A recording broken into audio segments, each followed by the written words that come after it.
This is John Forrest, 16-time funny car champion. And I'm here with American Hot Rod Entertainment. And if you want to be entertained, this is the show, and Darren is the guy to do it.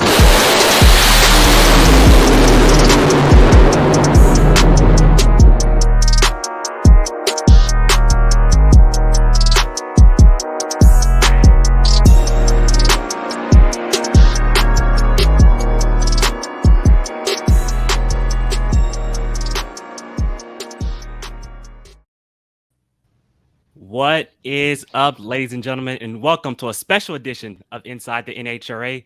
The off-season is finally over, and we are here to recap the season-opening 2023 Amalie Motor Oil NHRA Gatornationals from iconic Gainesville Raceway. As always, I'm your host, Darren Williams Jr., and joining me first, the man, the myth, the legend, Mr. Dave W. How's it going, Dave? Oh, it's going great. How you guys doing? Hope you all enjoyed the race today. A lot of upsets, a lot to break down today. In all the classes. It was an interesting and great day of racing for me. For sure. And also joining us, my man, the Monday morning racer, Lee Craft. Lee, you are at Gainesville here today. How about it, man? The season opening race to the 2023 NHRA season. I don't think it could have opened up any better for the NHRA. When you look overall the weekend and the day itself, there were so many moments, from whether it was in the tower or in the pits, you made statements like, what? With what transpired on the track. We had it all. And wow, congratulations to the NHRA for a great opener and for another prestigious and stellar Gatornationals. All right, so I have to ask you. I asked my man Mike Dennis and I asked Dave this yesterday. I'm a traditionalist. Mike is a traditionalist. So is Dave. We like the season starting in Pomona and ending in Pomona. I said for myself, if it's best for the NHRA to start in Gainesville, I'm okay with it. I'd rather start in Pomona. I'm a West Coast guy. But for you, Lee, does this look like this could be a permanent type of thing? I mean, the fans came out and it was a great show. What do you think? It very well could be permanent. They could see this. No, let's be clear. The Gatornationals has strong attendance, period. It doesn't have to be the first race of the year to have strong attendance. It has it routinely.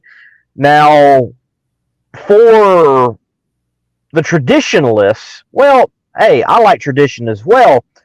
But if you're going to be a traditionalist, you got to also remember that the finals have not always been at Pomona. So you should be open to them being moved as a traditionalist. Now, the Winter Nationals, that's a different note. I would like that the Winter Nationals actually be in winter. I mean, if it's the last weekend before the equinox or whatever we're going to call it, get it in during winter, please. Granted, Darren, you and I both know that if we had the Winter Nationals where they typically would have been, there probably would have been no Winter Nationals actually this year. So it worked out for the best. Yes, it's been raining pretty good the past couple weeks here in LA. It actually rained this past weekend. It's actually cloudy and muggy and nasty out here today. So yeah, it's been kind of tough with the weather here in Los Angeles. But welcome everybody to this special edition of Inside the NHRA. We are recapping the first race of the 2023 NHRA season, the 2023 Amalie Motor Oil NHRA Gatornationals from iconic Gainesville Raceway. And I want to welcome for the first time ever the fans who are watching on Competition Plus YouTube and Facebook. As you guys all know, we've had Lee on the show before and Dave. Woo! Competition Plus! Woo!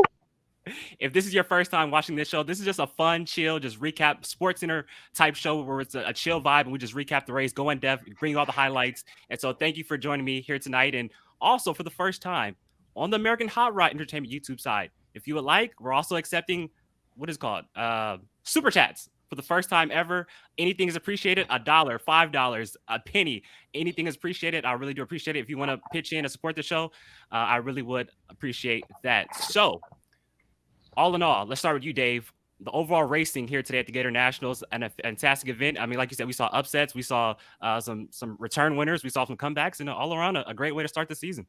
Yeah, I feel like it was a very, very surprising turnout.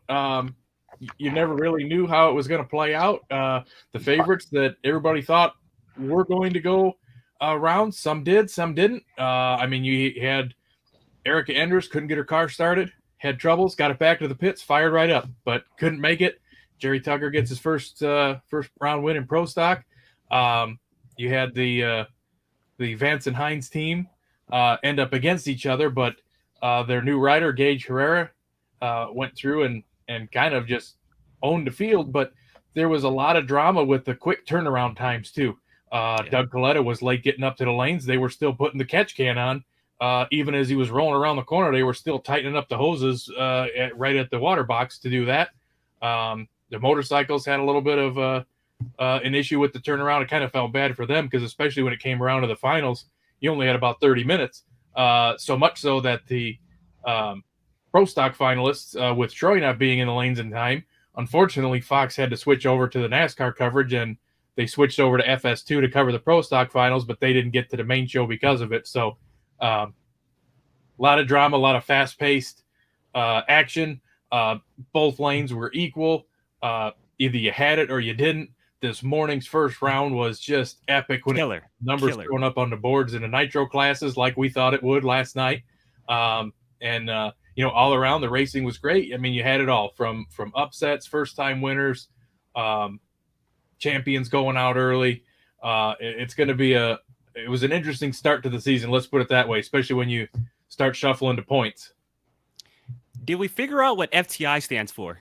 I know that was a big topic of conversation at the beginning of the live stream and of today's show. What does FTI stand for?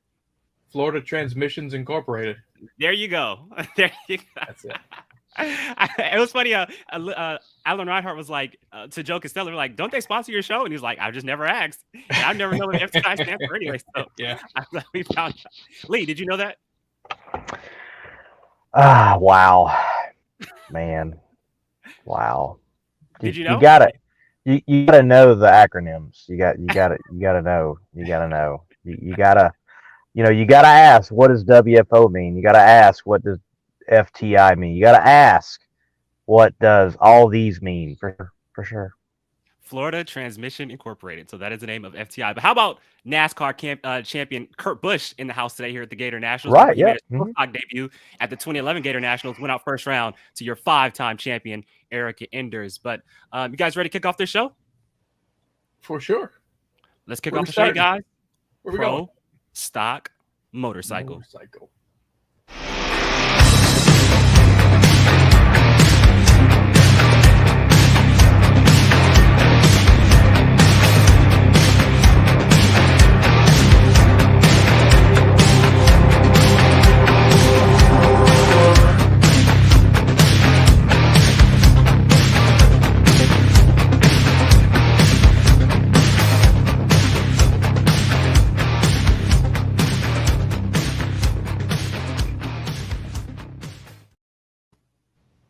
For the second consecutive year, we see a pro stock motorcycle rider absolutely dominate the Gator Nationals. Last year, it was Karen Stouffer, and this year, it's Gage Herrera. First time on a Vance and Hines bike, number 1 qualifier, low ET, top speed, and he wins the race. Dave, first career win for Gage Herrera, and he dominates, man. He did. He was only 15 thousandths of a second from sweeping the entire weekend, 2,000 short in one of the qualifying sessions and 13 thousandths in the other one. And otherwise, he would have had all the session points, low ET, top speed, points leader, swept everything. And you can't ask much for much more than that. The only question is, where do you go going forward? Because now the expectations of the bar is set very high for that rider and team. And Lee, for you, Gage Herrera, first race out on a Vance and Hines bike, goes out and dominate. What do you think about Gage's performance here today here at the Gator Nationals? Absolutely stellar. The Vance and Hines team, they come out and they show that the moves in which they made in the off season, from rider to parts to pieces, everything, it's all coming together, and the plan has come together, and they're chomping down and huffing and puffing on that big cigar in celebration. But when I look at pro stock motorcycles, some things stand out for me of who did not go rounds, like Steve Johnson, for example. Wow. Like he didn't have to cut the tree down, and he just, in fact, throws it away. And then you even have later on in the day, Angie. I think there was an opportunity, and didn't capitalize on it. So yes, domination, but in the field you have others that didn't rise to the occasion as the Vance and Hines team did. A lot of stories going on in Pro Stock Motorcycle. For sure. You're exactly right. And we're going to get to that. Another guy you could throw out there is Joey Gladstone, a championship contender last year, had a lot of expectations. Obviously, just one race, but obviously he struggled big time here this weekend, only qualified 15th, went out first round. So let's now break down Gage Herrera's day, because like I said, he waxed the field here at the Gator Nationals, back-to-back 668s in qualifying. Round number one opens up with a blistering 6.704 at 201 to take down the Rat Ron Tornow. In round number two, taking on his teammate Eddie Krawick, goes back-to-back with 670s, a 670 with an 8 at 201 to take down Eddie Krawick, 681 with a 4 at 199. And then in the semifinals, taking on Gianna Evaristo, 674 with a 2 at 200 miles per hour, his slowest time of the day. And in the final round, he'll take on the Matt Smith racing bike of Angie Smith. Angie in the first round, 679 with a 3 over John Hall. In the second round, takes down Joey Gladstone, who we were just talking about. The bike actually had a little trouble in the second round, 15.90 at 47 miles per hour, but it's good enough to advance into the semifinals as Joey Gladstone turns on the red light. And in the semifinals, it's Angie Smith taking on the youngster Chase Van Zandt. Angie, 688 with a 2 at 199 to set up a great matchup between Angie Smith and Gage Herrera in the final round in Gainesville. Let's take a look at that final round right now. And Gage Herrera trying to start his Vance and Hines career by taking Terry Vance, who's in the house, into the winner's circle.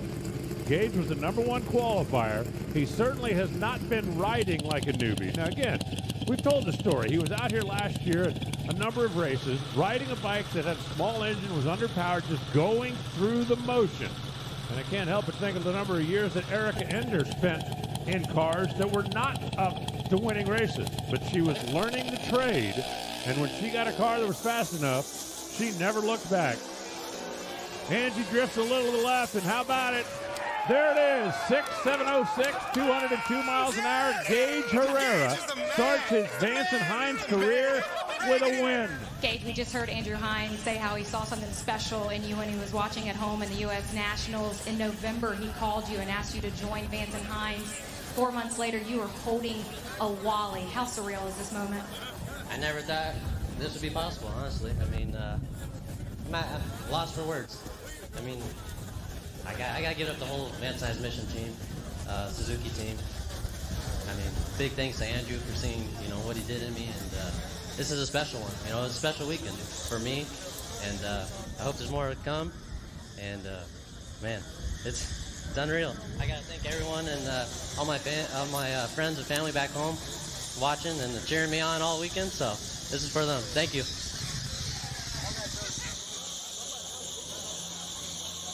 Hey, Gage, how's it feel to be the point leader in Pro Stock Motorcycle? Because you are. How about that? Gage Herrera, first time on a Vance and Hines bike, and he goes out there and dominates the field, finishes off with a 670 with a 6 in the final round to take his first career win. And I know it's only one race, Dave, but I mean, he has the bike to beat, I would say. Well, look at it this way. The next closest bike to him all day was Eddie Krawick 676, and that was 200 short of Gage's worst run all day at 674. The quickest non-Vance and Hines bike was Matt Smith 678. So really, Gage at his worst had 400s on the field all day, and his worst light was an 045. So pretty much he didn't give him a big enough window to really even beat him on a hole shot if they had a chance.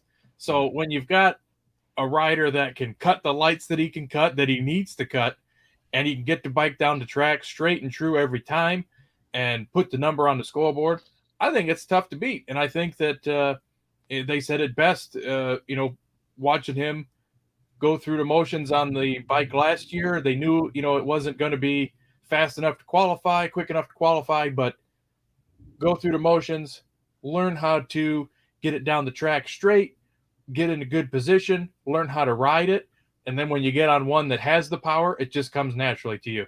And I think that I think he's going to be a force to reckon with this year. I don't think this is going to be a one race flash in the pan deal with him.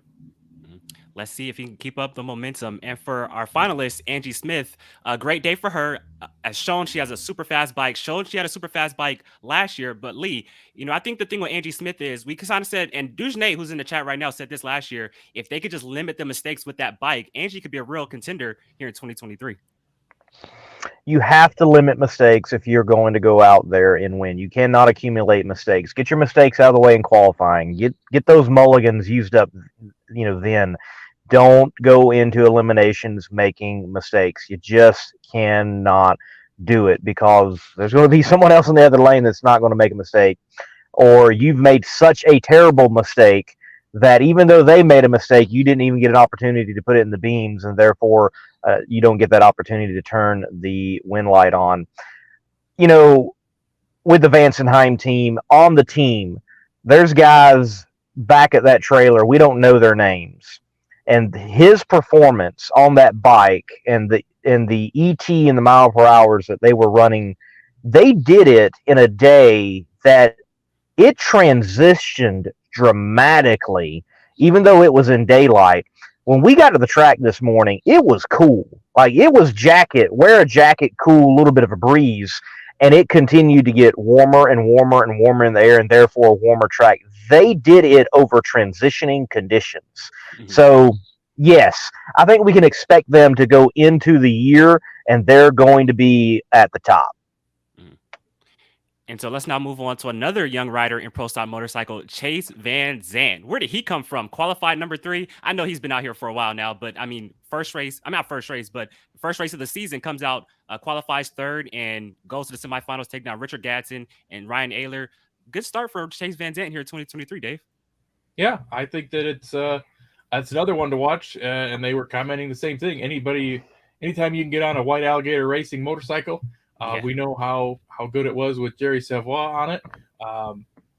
We know how Karen Stouffer rode.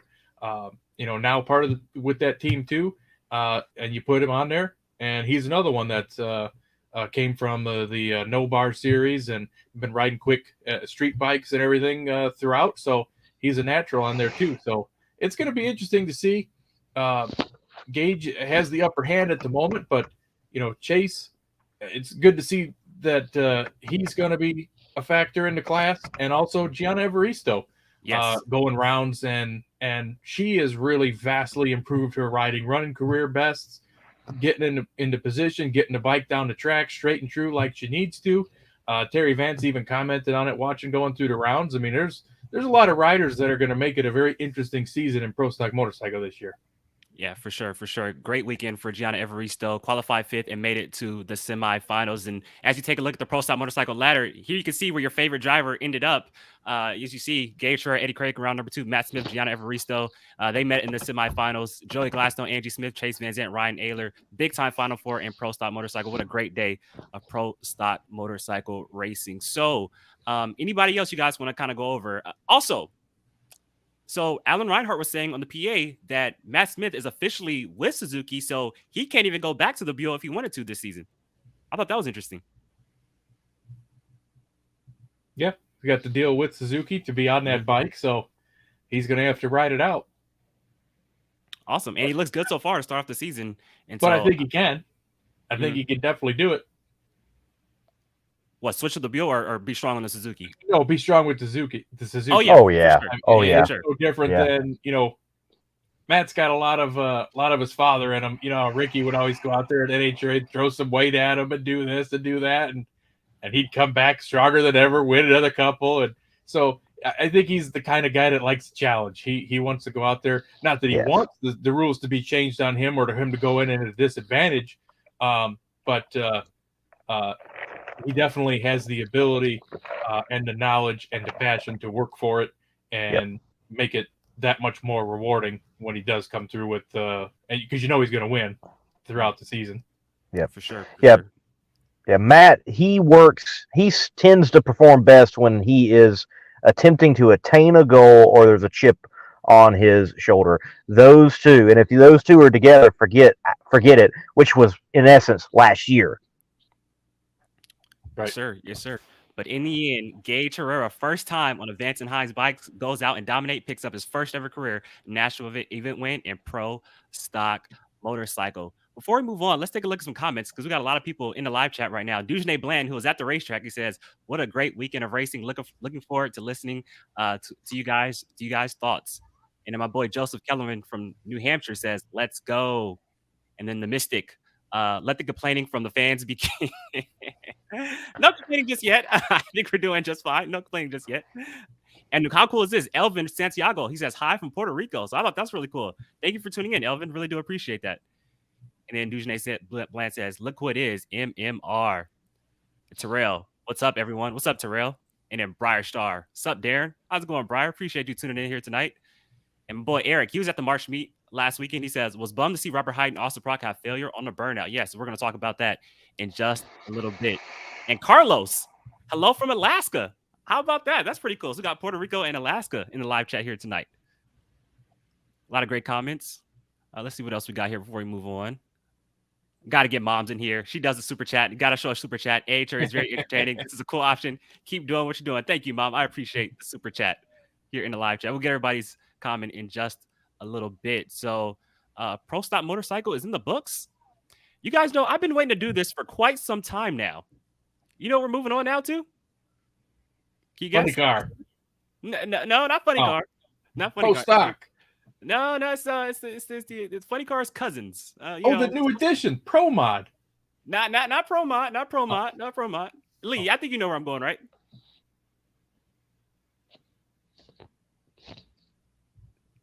You know where I'm going, right?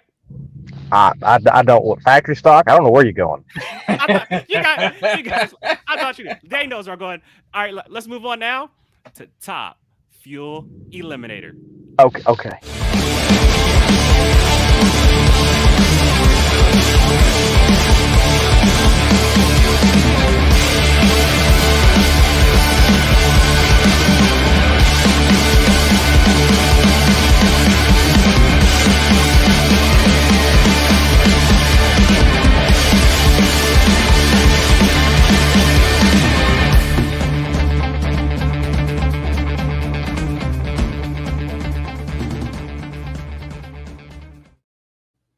I forgot to mention this at the beginning of the show, but guess who is checking in with us here tonight? Top Fuel driver himself, driving for Larry Dixon, the legend Larry Dixon, my man, Will Smith. How's it going, Will?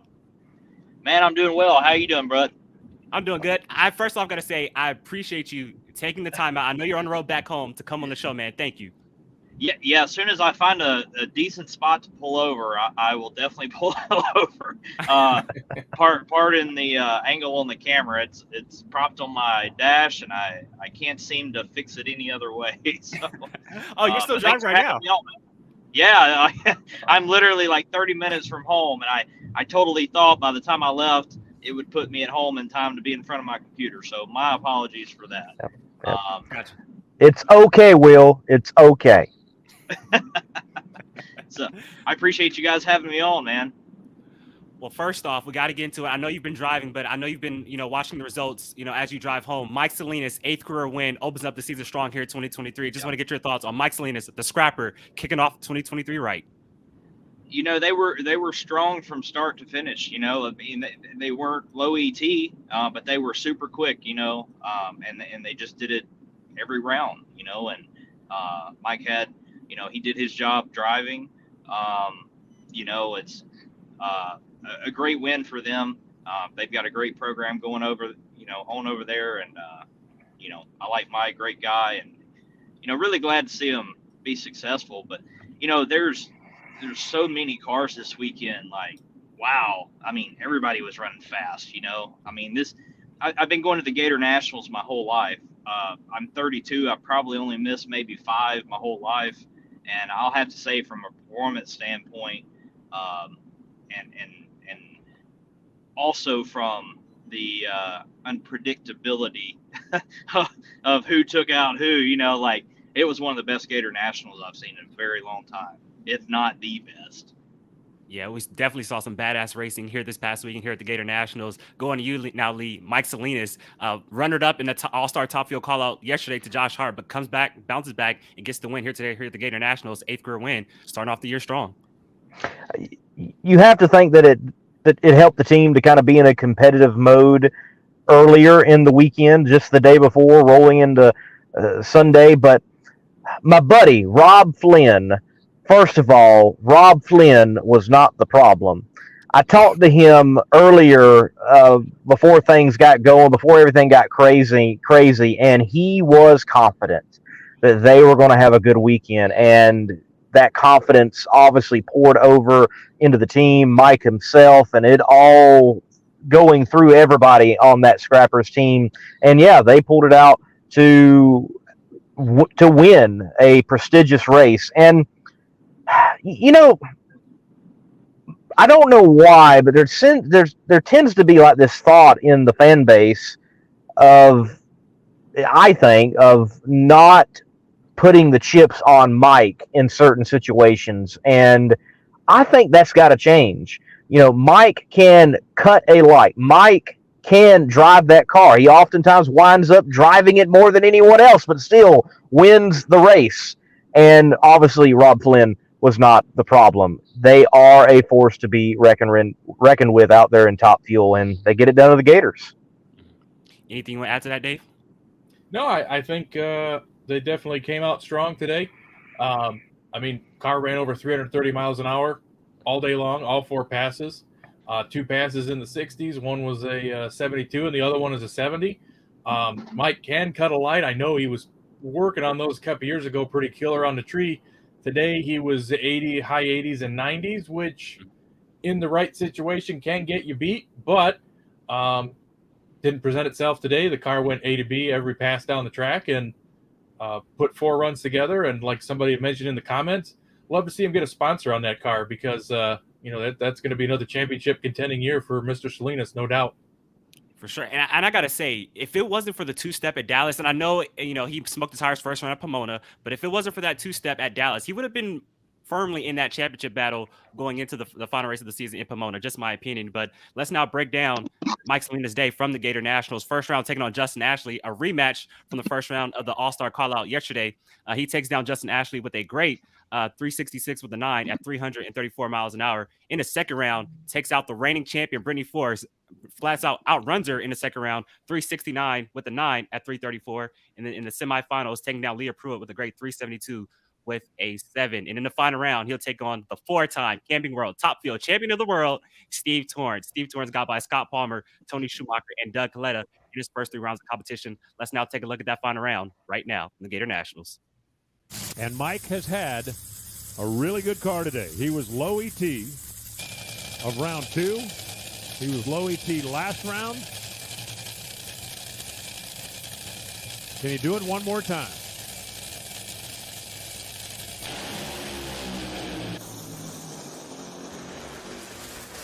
$3,700 for the win, Mike Salinas. Steve Torrence got off the starting line first, ran 375 at 333 miles an hour, and Mike Salinas wins it by 2 thousandths of a second.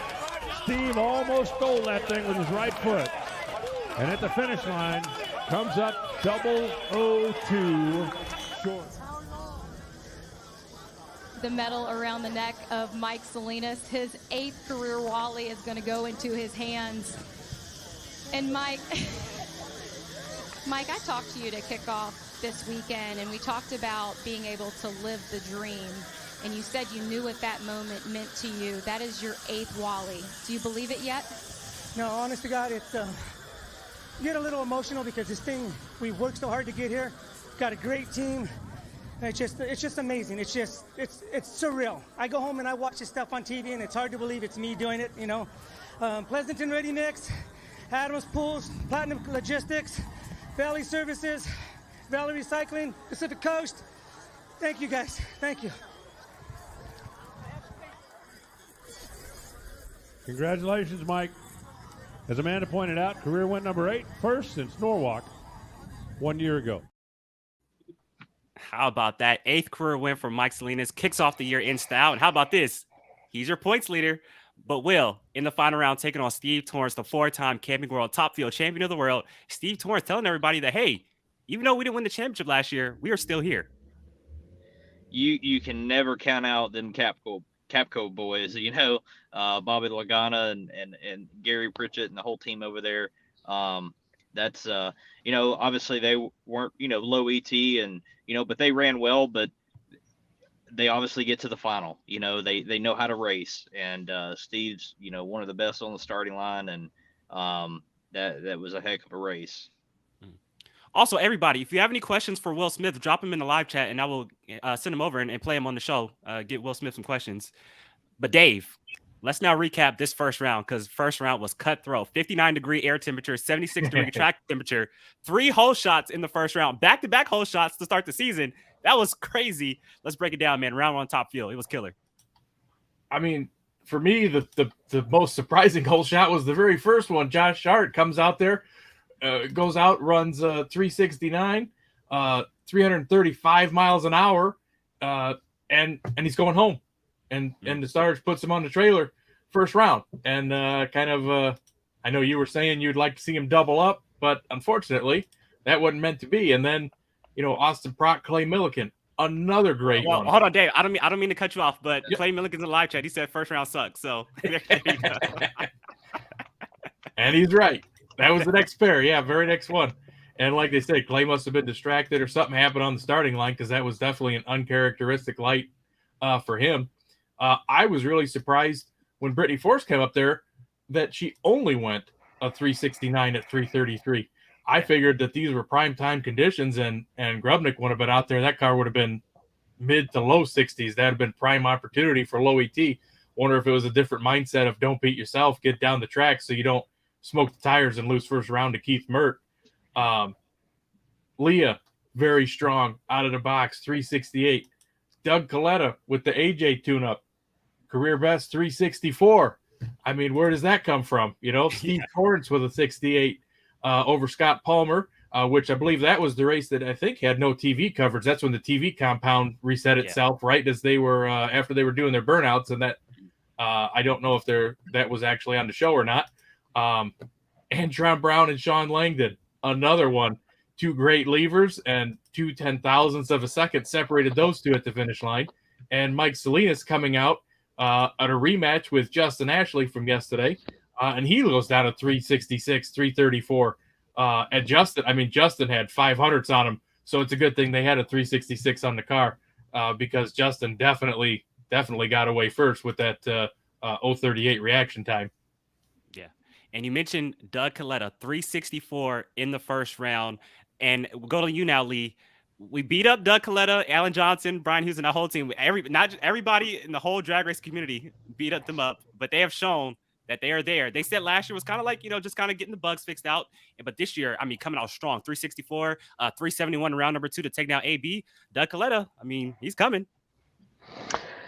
Well, Doug never lost any ability to drive. We know that. We do suspect that Alan Johnson never lost any ability to tune. And if last year was getting ready for this year, they've shown that there are dividends in play while also trying to figure out a new car. A canopy car is different from an open cockpit car. There's some weight differences and transfer things of that nature, but it has already proved to be a workable and winnable combination for the Coletta camp. Overall, even diving, slipping a little bit into funny car, Coletta had a good day. Oh, they for sure did. Will, anything you want to add to Doug Coletta's day? Like I said, 364 in round number 1, low ET of the event, and it bounces back with a 371 to take down Antron Brown. Good semifinal day for Doug Coletta. That was a jaw dropper. I felt like when that came up, I was actually in the stands. I wanted to go down there about 900 feet and watch it from the top end, and I actually spent some time and chatted with Doug this morning at the track walk with Errol Gwynn and Larry Dixon and all the NHRA stars, and Doug and I were actually talking about the new car, and he was telling me how Larry and I both, that how it's even though it's different, there's a lot of similarities there, and it's a lot quieter, but he seemed as though he shows he's adapted to it well as his team, But that 64 was just like, wow, I was glad to see that. They're a great group of guys. He's a great guy, and I think they're going to have a awesome year this year. And you mentioned the track walk with Daryl Gwynn, and I know that was just a great deal. Just kind of tell us how that went and how special that was for you here this morning at the Gator Nationals. The only way it would have been more special was to have Larry and I's Top Fuel car, there going down the track. It's always a great time when you can, hang out with Daryl Gwynn. Daryl and I are great friends, and, Larry and Doug Coletta and Antron Brown, we had a lot of good times down there, a lot of good conversations, and fans were great. Huge crowd out there with us. How about the spectator turnout for the weekend? I mean, Yeah. I haven't seen a crowd like this in years, if we've ever. Friday was a huge crowd, for Friday, and obviously yesterday was a sellout, and it was jam packed today. So happy to see that. I love NHRA drag racing and fuel racing. I mean, everybody knows that, and it was just wonderful to see. Mm-hmm. Definitely. Lee, how hard was it to get out the racetrack here today with all those people, or even yesterday?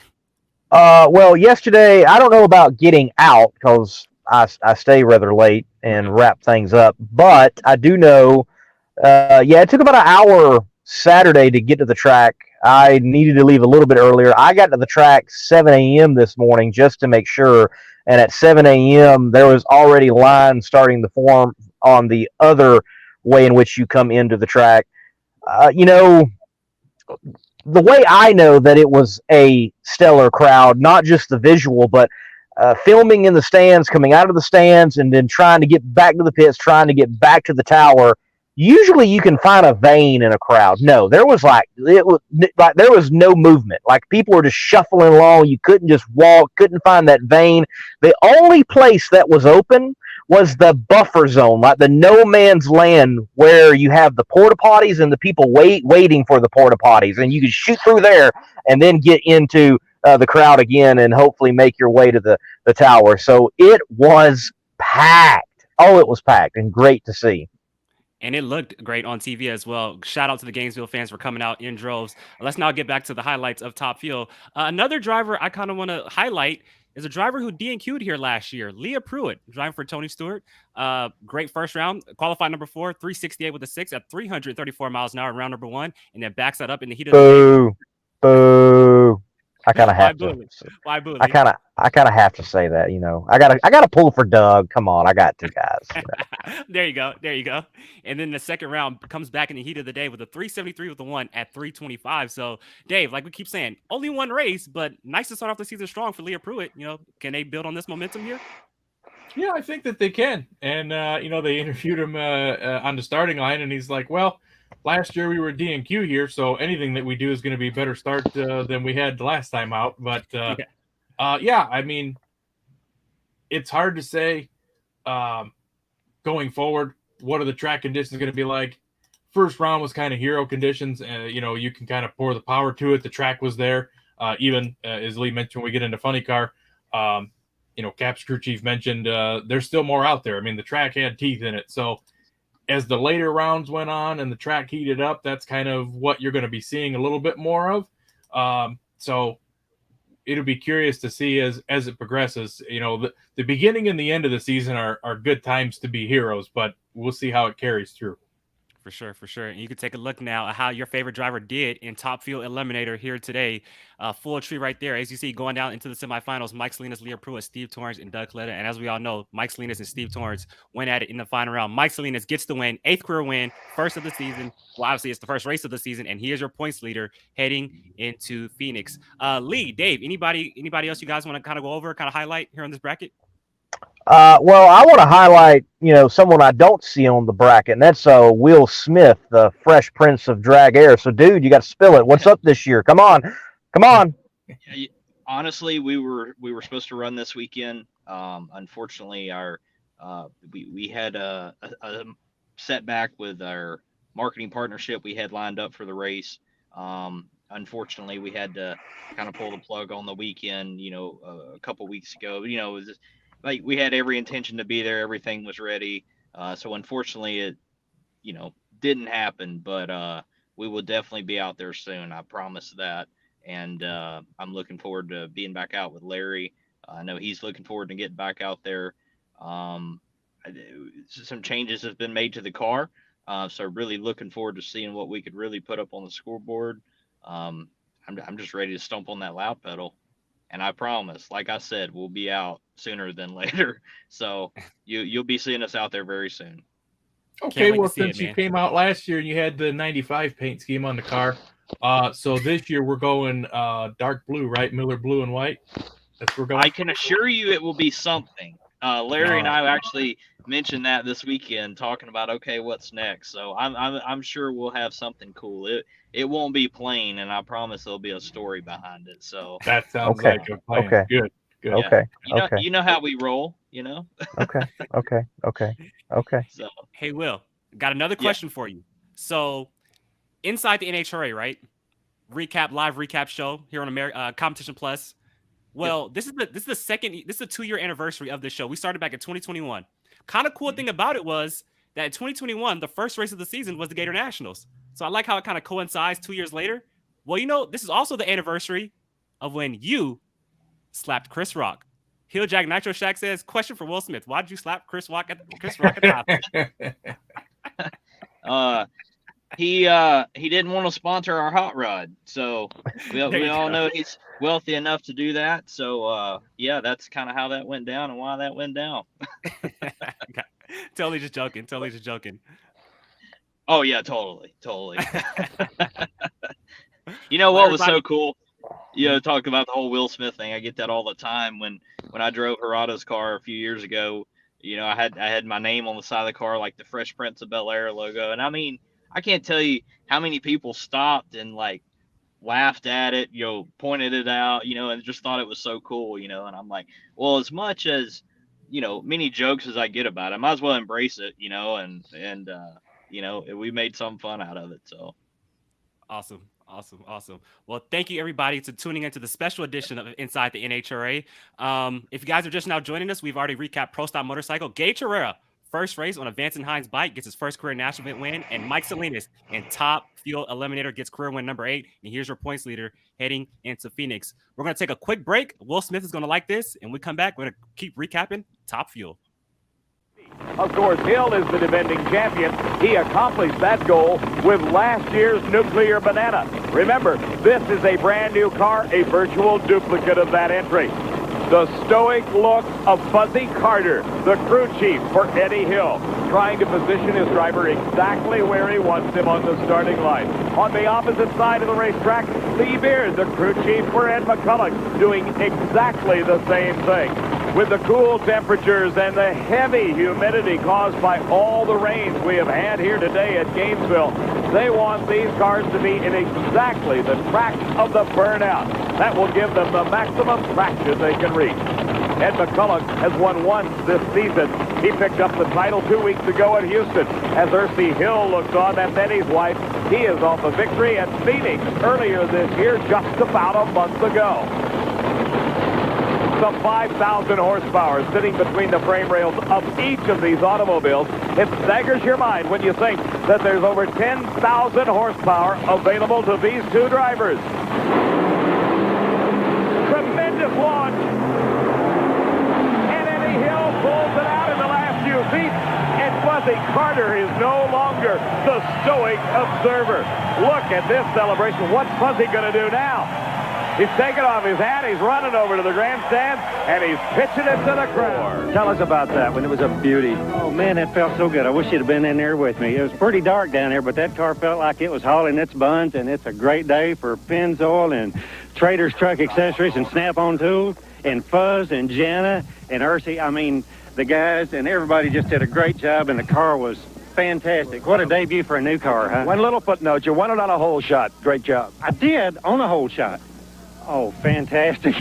What did we run? Doesn't much matter. Dave, that's a wrap down here. The oldest guy out here?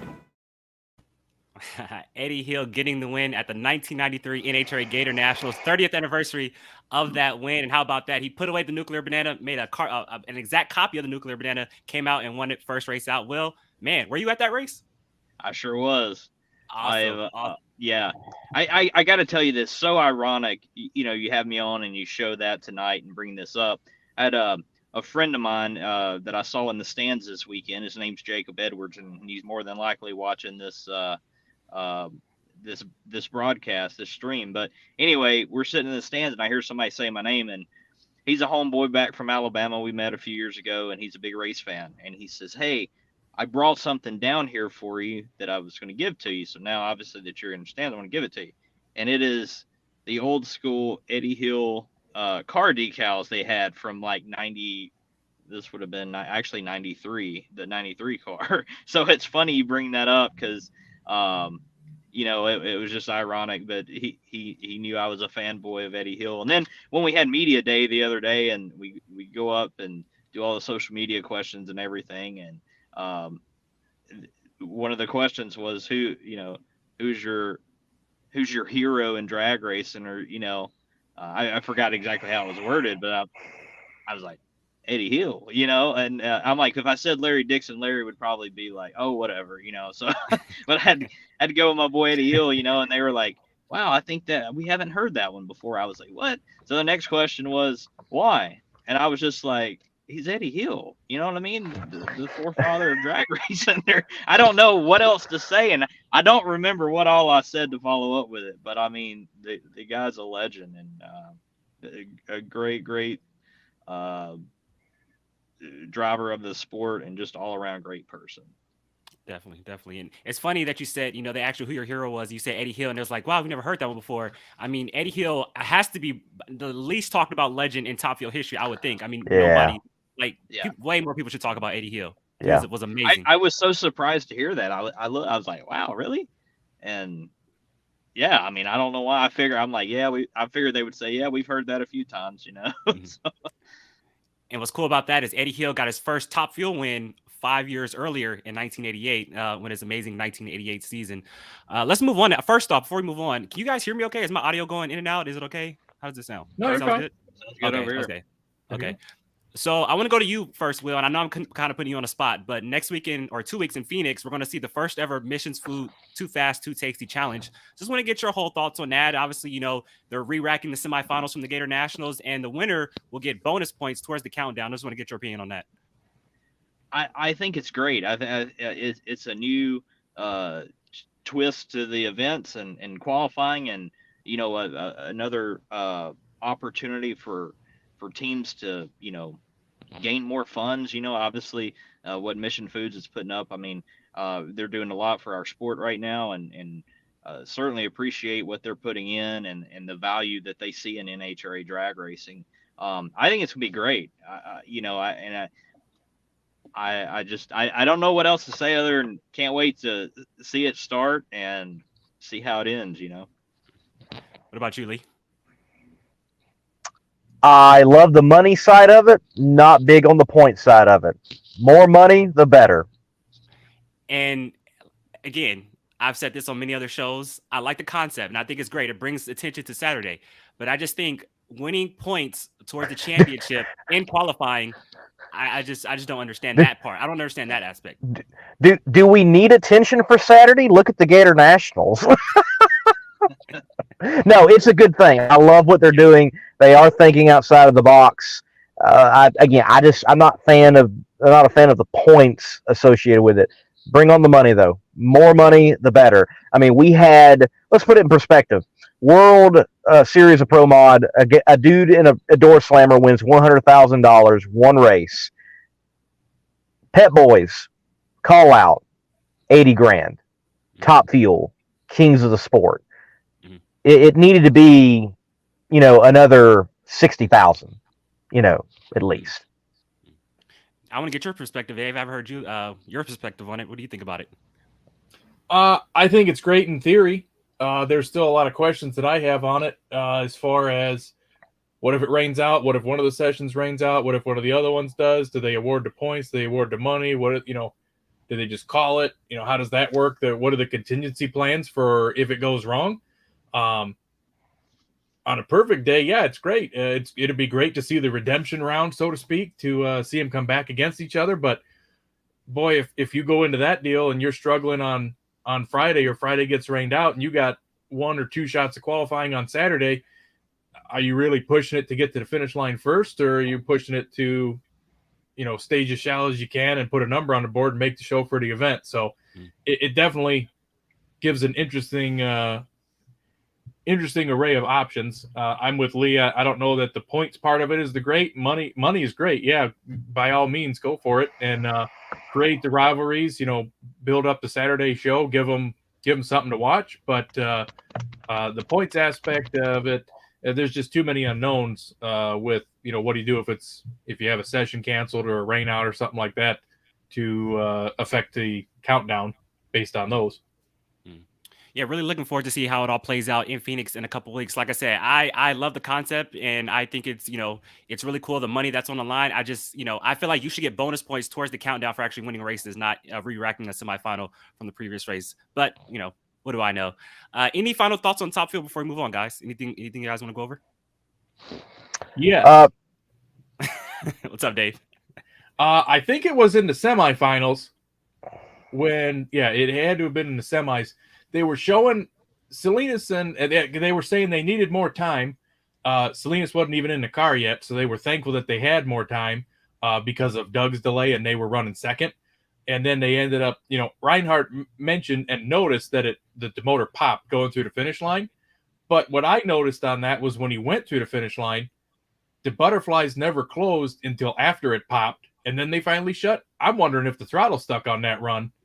And they didn't say anything about it, but it finally popped the motor because it seemed like the butterflies were open well past the 1320 mark, and then it popped, and then they finally slammed shut. So I was curious of what happened there. They never really mentioned anything on NHRA TV about it, and I didn't watch the Fox show, so I don't know if they broached the subject there, but that was just something that I happened to catch as to why it may have blown it. It seemed like the throttle was hung open.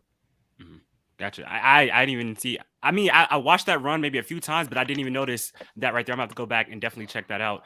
Cool that you noticed that. I'm gonna go back and check that out tonight.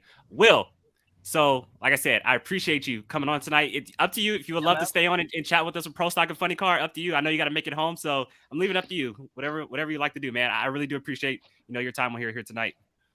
Hey, I appreciate the opportunity. I really appreciate you having me on. You guys are great. Love watching you guys. Love hearing what you have to say. The Gators was great, and I'm really looking forward to the remaining events I say remaining, we're just getting started, but there's going to be a lot of good racing this year, and I'm looking forward to it, and definitely looking to be a part of it as well. Looking forward to that. Definitely. Well, Will, man, thank you, man, and safe travels back home, man. Thank you very much. Y'all take care. Have a great night. Yes, sir. Stay safe. See ya. Bye. Ladies and gentlemen, Top Fuel driver Will Smith. You can see him racing with Larry Dixon and later events later this season. Hey, we're going to take a quick break. When we come back, we're going to recap Pro Stock Car. If you own a beautiful modern muscle car like this 1320 Challenger, I'm sure you don't want it stolen. Because the Challenger and many other modern vehicles have an easily accessible neutral release strap. That was your coin holder in your center console, and beneath that there's this red cord that someone can pop, put it into neutral, and potentially easily steal your car. But at Destroyer1320.com, they have the TDS, Theft Deterrent System, which is a cover over that strap using factory mounting points so that you don't get popped by a thief. So make sure to go to Destroyer1320.com using promo code MMR for 15% off and get your Theft Deterrent System TDS and steal the thieves' hope.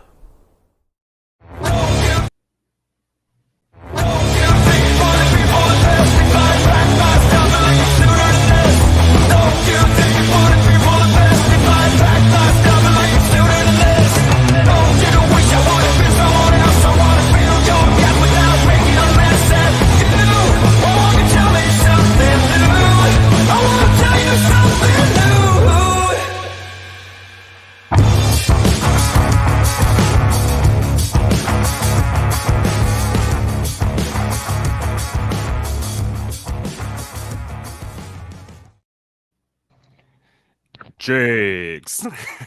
Troy Coughlin Jr. gets career win number 3 from the number 1 qualifying position. He picks up the win today here at the 2023 Amalie Motor Oil NHRA Gatornationals, and Elite Motorsports throws the first salvo in the Elite Motorsports KB Titan Racing Pro Stock Wars. Dave, how about it? Troy Coughlin Jr. Well, I tell you what, we kind of thought that the number 1 qualifying spot, not that it was a fluke, but that, well, we'll see how it goes into race day. We still figured that Erica would have the best car and step up, and unfortunately couldn't even get it started first round. That was definitely the shock of the day, was not even the fact that, that she lost first round. She didn't even have the attempt. They gave her all the time in the world that they could, obviously, as a teammate. The other guy was just going to sit there and wait as long as he could, but NHRA finally said, let's roll them. And, when you've got the 2 best cars that are qualified first and second, and they're going to run roughshod through both sides of the field, tied on ET, got number 1 on speed, and one of them's out, well, that kind of leaves it up to the other one to seal the deal, and Troy did that today. What do you think about TJ's day today here, Lee? Well, I'm glad that we're seeing TJ from last year rolling into this year, making his own mark in the elite camp. He's got Coughlin, to his last name. We expect great things from him and anyone else that's got Coughlin to their name. And it's good to see that he's stepping up and the team's stepping up and performing. I will say, from what I heard in the pits concerning Erica's situation, again, how strange it is. It just goes to show, in drag racing and in motorsports, you never know when something will bite, and it can bite anyone, even a 5-time champion. Apparently, they rolled it back in the pits and fired right back up. Yeah.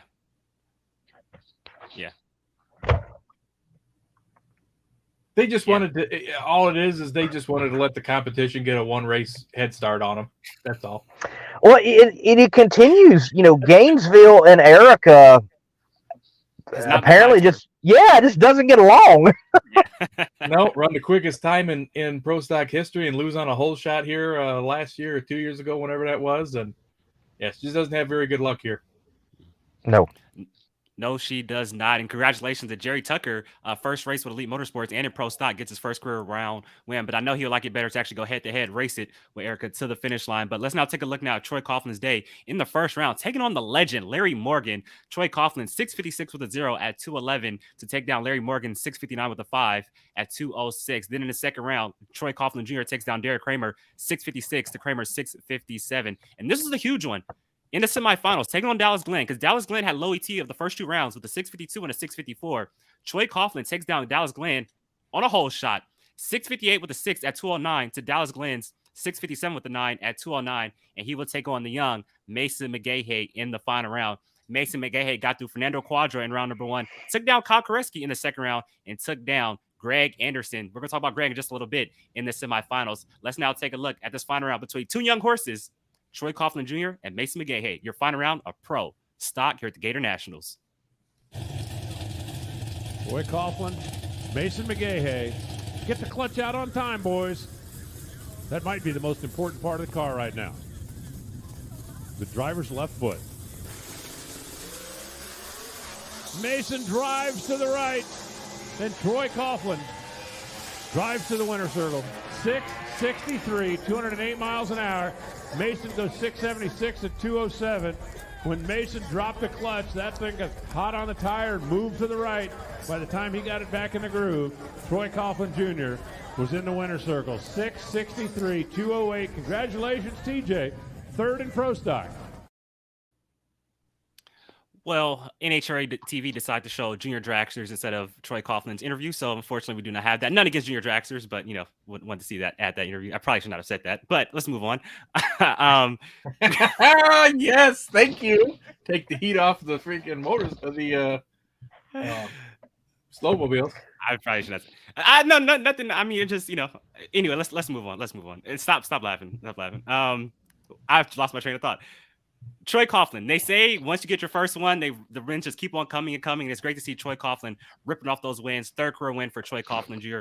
in that Elite Motorsports Jags Camaro. But great day day for Mason McGahey as well. You know, not the kind of reaction times we're used to Mason. He stepped up in the semifinals 0-19 against Greg, but still able to make it to the final round. Coming just a little bit short. Going to have to wait for that first career win, but still a great day for Mason here at the Gator Nationals.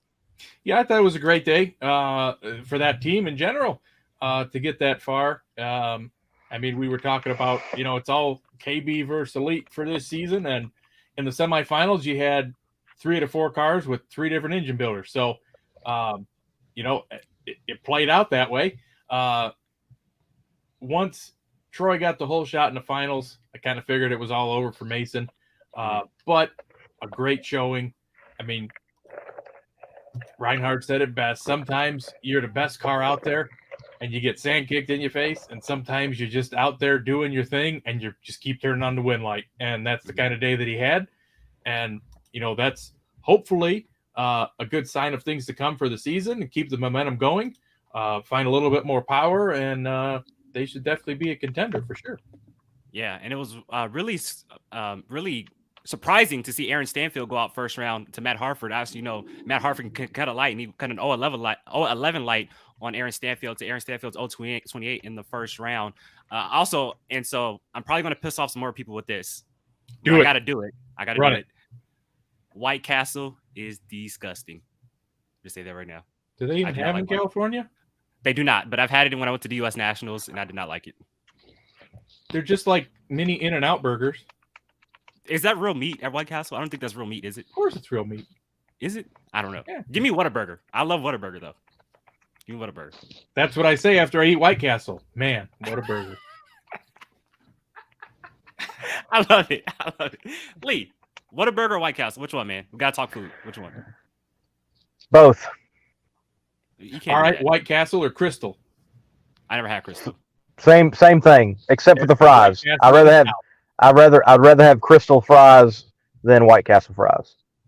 I think Crystal puts mustard on their hamburgers too. I like that. Yes, there is mustard. There is mustard. Yeah, that's not no. Give me the mustard. Give me the Need mustard. a slider with no pickles, baby. Hey, speaking about being hungry. Yeah. Oh, McGahey. He was hungry for that win. That kid drove that car. Like I filmed it, and through my viewfinder, I'm like, oh, dude, snap. He is driving this thing. He just did not clutch it and say, oh, you're gone, Coughlin. No, he wheeled that thing, and for pedaling it and putting it back in the groove, what an ET. No telling what they would have had if that thing went straight. Not enough, but it would have been a closer race. I mean, it impressive. And again, I love how the narrative is, you know, people love to say, well, oh, back in the day we had Ford and this and Dodge, and it's like, actually you had just one Ford and Bob Liddon, and everything else was a GM a lot of times. And they don't realize that we got a similar situation, like you mentioned, KB or Elite. Yes, that's the majority of the field, but you do have other people out there, and they do have performance. You cannot count out these other cars. Well, and if Larry Morgan would have left with his left foot a little bit closer to the first round, Troy would have been on the trailer. And I said it would be possible yesterday and got laughed off the show, but, you know, he could still do it. I mean, they qualified with a 57, right? Is that correct? They ran a 59 first round. So right. So they qualified with a 57, and I can tell you that Beaver Motorsports gang, they have worked really hard to get more horsepower, to have a better power plant. I don't think that car has been a setup issue. It has been they need more power. And, you know, we'll see if Larry is in it the whole season. I talked with Mark Beaver in Greensboro. They said that, you know, they had got Larry in for Gainesville. Richie Stevens might step back in it eventually. We know if Richie's in it, man, he's going to cut a lot. He's going to shift that thing, and very well win lights might come on. For sure. And so I want to now transition, and we talk about this a lot. It's always KB versus Lee. We always talk about it all the time. Obviously now it's KB Titan versus Lee. Lee, I want to start with you. What did you think about KB Titan's, I guess you could say, debut here at the Gator Nationals? Kyle Koreski Made it to the second round, red light in the second round. Dallas Glenn stepped up in the final qualifying session with a great 52, made it to the semifinals, unfortunately lost on the semis. Greg seemed like he was down on power all day, but still made it to the semis, got taken out by Mason McGahey. Camry was number 1 after Q1, dropped down, but went out first round. Just kind of give us, your overall thoughts of KB Titan's debut here at the Gator Nationals. I think it's par. I mean, could it have been a better day? Certainly. I think Kyle red lighting, that's a bit of a surprise. I think Greg being the one leading the way, I would argue that most of us would have said that would not have been the case. And Camry out round 1. Don't know what happened to that car, but it darted and she clutched it and rolled on. I saw that from the stands and am surprised by that one. That may be the one I'm most surprised about, just because there is a lot of hype and I think a lot of pressure on Camry. Everybody wants her to be the second darling of NHRA Pro Stock and, take something away from Erica or be right there rivaling Erica. And will I think that happen? I think it will happen. Is it going to happen in this year? I think she's still got some more developing. I think that team's got more developing. But they can get it done. And seeing them go out round 1, I'm a bit surprised. Maybe they still got a little bit more to work out. Because remember, Houston, number 1 qualifier, go to the finals. And then after that, we didn't really hear much from them. They need to speak up, I think, pretty soon. Well, they did have to fix their intakes after Houston. True. However, I will say, I'm equally as surprised, Lee, that Camry went out. She had a 005 light against Dallas, so she had 200s in the bank. I don't know if the car had a 54 or a 55 in it to outrun his 52, or to stay ahead of him, I should say. But yeah, and like we mentioned on the show yesterday, she had good early numbers on the qualifying run that she aborted that could have put her higher in the ladder as well. Just, is it too early to say sophomore slump? I mean, rookie season, you come off and, second year, you're probably still learning it. I don't know that car has got more power, maybe a different chassis setup than what they're used to with Dave Connolly standing behind it, working on it, different guys underneath there doing some tune-up on it. Might be a whole different animal than what she was dealing with last year with the other car setup, So first race out. And last year, you remember, and they mentioned it too, they burn up all winter testing, just making laps. And everywhere they could, they were making tons of laps. So she was ready for the first race. So this year, I don't think we've heard as much from them as far as off-season testing. I think they were at Bradenton making a couple of passes beginning of the week. But aside from that, this was pretty much the first go-around. So we'll see going forward. I think it only gets better from here for that team and for that driver. Whether she'll rival Erica or not, people want to see it, but I hate to say it, you got to let the rivalries build themselves. The ones you want to see and you try and build up and play up never seem to materialize. Completely agree. And, for everyone out there, if you're a Camry Caruso fan, if she goes through this year and it is a struggle, well, don't be shocked. Like the sophomore slump, we say that because it's a reality. It happens to so many people, no matter what the sport is. It just happens. I mean, let's take, for example, Josh Hart. Yeah. So, like you said, it can happen. 2 wins during that 2021 season, won the Gator Nationals, and came back, won in Charlotte, and then last season went winless. Still had a strong car, but was not able to find the winner's circle. Let's now take a look at the Pro Stock ladder, see how everything's shaped up, see where your favorite driver stood here today, here at the 2023 Amalie Motor Oil NHRA Gator Nationals. So, Dave, anybody else you want to point out? Just some of the matchups that played out today I thought were very interesting. I mean, again, we had mentioned earlier, but congrats to Jerry Tucker for getting a round win. He tried probably a little too hard, I think, and turned on the red light in the second round. And Christian Quadra really kind of threw away the first round red lighting against Greg. I think that was a winnable round for Christian. The Quadras, just had an off week. We talked yesterday on the show, we kind of broke it down a little bit, and talked about the Elite and KB rivalry and how Elite seemed to have the upper hand. Yes, they did end up leaving with the Wally, but as it got down to it, it seemed like there were more KB Titan cars that were advancing through the rounds than there were the Elite cars. So it'll be interesting to see how Phoenix plays out. And again, since you already mentioned it, Mason and Greg will get to square off and a rematch, and Troy and Dallas, and try it all again in Saturday at Phoenix. Yes, sir. Yes, sir. And I'm really looking forward to seeing that and seeing how that plays out. The first ever Mission Foods Too Fast, Too Tasty Challenge out the final Arizona Nationals. But Lee was telling me this may not be the actual final Arizona Nationals. We'll talk about that in just a little bit.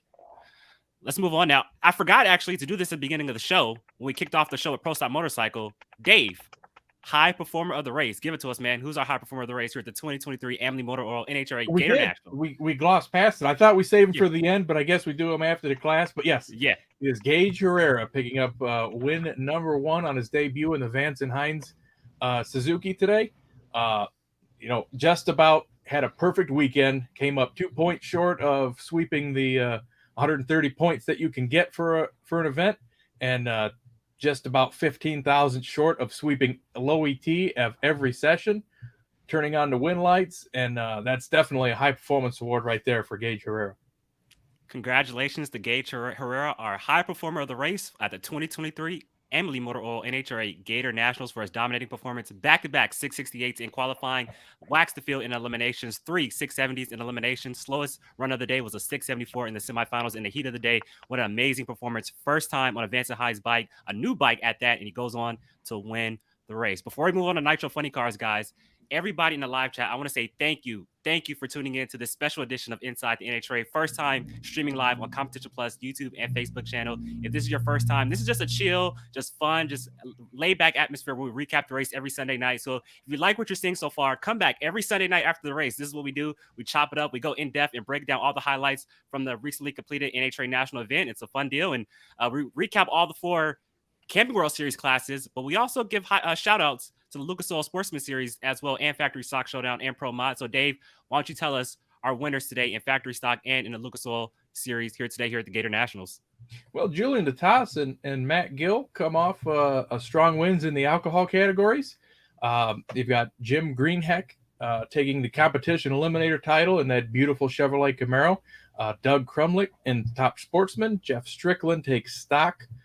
Peter Diagnolo in Super Stock, Matt Rabolato in Super Comp, John Taylor in the old Dodge Dakota takes Super Gas, Colby Fuller in Super Street, and Joseph Welch in the FlexJet Factory Stock Showdown picks up career win number 3 with a world record speed of 185 miles an hour in the finals, and also earlier in the eliminations at a 7:62.3 ran the second quickest time ever in the class.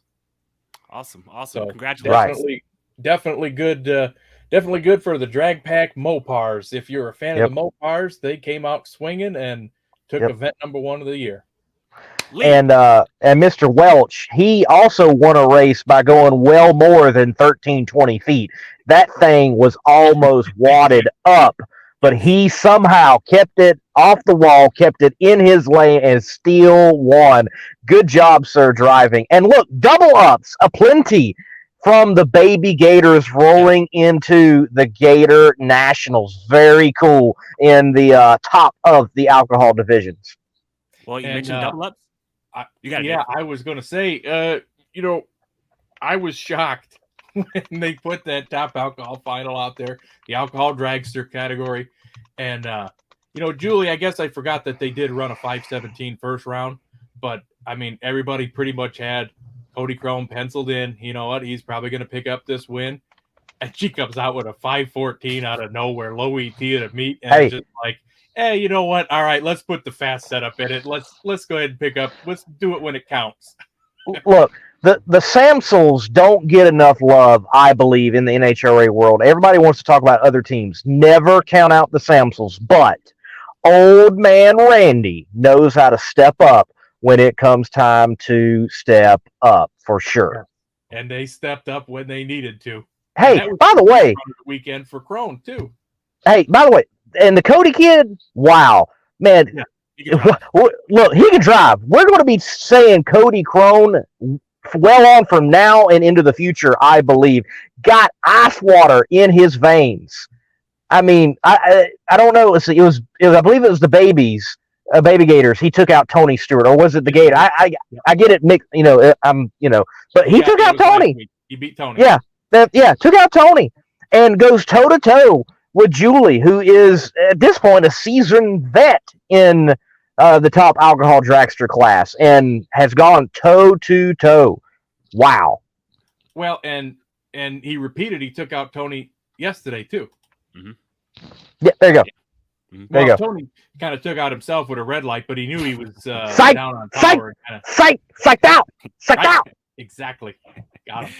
Lee, who was your favorite winner in the Lucas Oil Series this past weekend? Just ask him. Who's your favorite winner? Well, it's very cool. It's very cool to see Julie double up, and she's going for a national championship. And until today, could see her do a trifecta while going into a different car, a funny car. Well, we're talking Julie Natus and Cody Crone. Let's take a look at that final round right now. And the kid get revenge for 1 week ago. Will Julie Natas go 2 for 2 here at Gainesville Raceway? Cody Crone off the starting line first. Julie Natas really giving him a race. Wow. Julie Natas uncorks one. 5:14.7. 276. Cody Crone left first, but his 5:21 just got blown away. Low ET of the entire event for Julie Natas, and the Randy Meyer Racing Team celebrates on the starting line. Let's check out the replay. Wow. Up on Sunoco Vision. When I saw Cody move first, I thought the kid's got a shot. Julie Natas had it made up by 60 feet, Joe. Wasn't expecting low ET of the entire event. You can see the nose of that OTG machine take the stripe. And Julie Natas, on a mission for a championship here in 2023, is your winner. Well, that was something special. Julie emerges from her machine. The emotion. Oh my goodness. Julie's going to celebrate. We're going to go down to the top end of the racetrack with Amanda Busick. Love the excitement and emotion from Julie Natus. She doubles up, wins the Baby Gators and the Gator Nationals. Also, runner-up Cody Crone. Correct me if I'm wrong, Lee. Cody, obviously all the stuff I do at Heritage Series, he made his start in like kind of the frontage and dragster type scene, correct?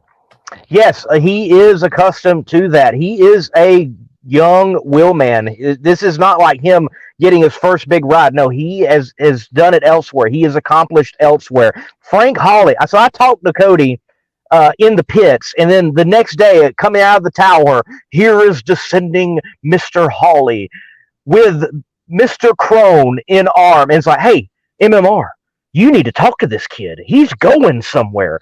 And I'm like, yeah, man, we've already talked. We're going to have him on the show. We're going to talk. We're going to get to know this kid. Yeah, we're going to be seeing him, I think, well into the future. Yes. And also, who's this Natas girl? Is it Natas? It's Natus, right? Not Natas. Yes. She says Natus. Yeah. Does she? Okay. I've always heard Natas ever since. Yeah. Even when Thomas came over and was running Top Fuel here. Bob Fry said Thomas Natas. Yeah. Yeah. And they've always pronounced it that way. I guess they've just never decided to correct them. Yeah. Well, congratulations to all of our winners in the Lucas Oil Sportsman Series and also in FlexJet Factory Stock Showdown. But also, there was Pro Modified who was getting their shine on Fox here today. Justin Bond gets the win today here at the 2023 Amalie Motor NHRA Gatornationals. Pro Modified. We're going to take a look at that final round right now. It's Justin Bond, J.R. Gray, Pro Mod final here at the Gators.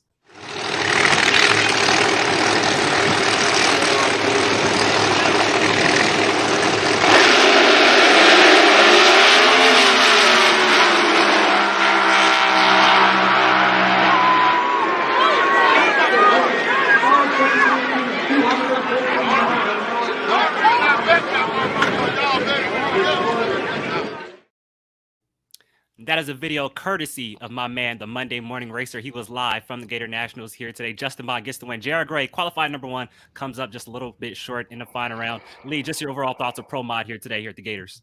wow, Pro Mod put on a show, but never hit a wall. even though there were so many that should have hit a wall.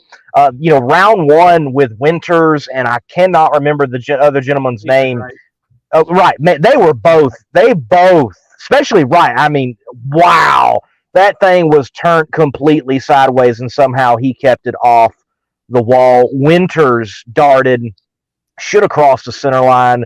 He saves it and gathers it up. But that wasn't the only case of that. It was regular throughout the day.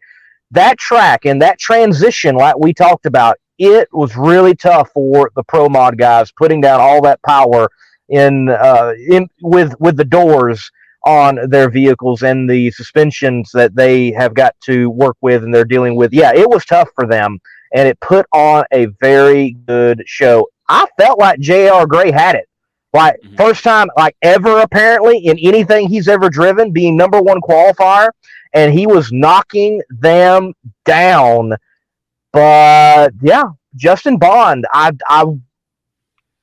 would not have had him as my number one pick. Now, not, like, out of the top 5 pick, maybe top 3, but I really felt like it was J.R. Gray or is going to be Chris Thorne, and Justin Bond comes away with the win. And, yes, we've got DRC mentioning it.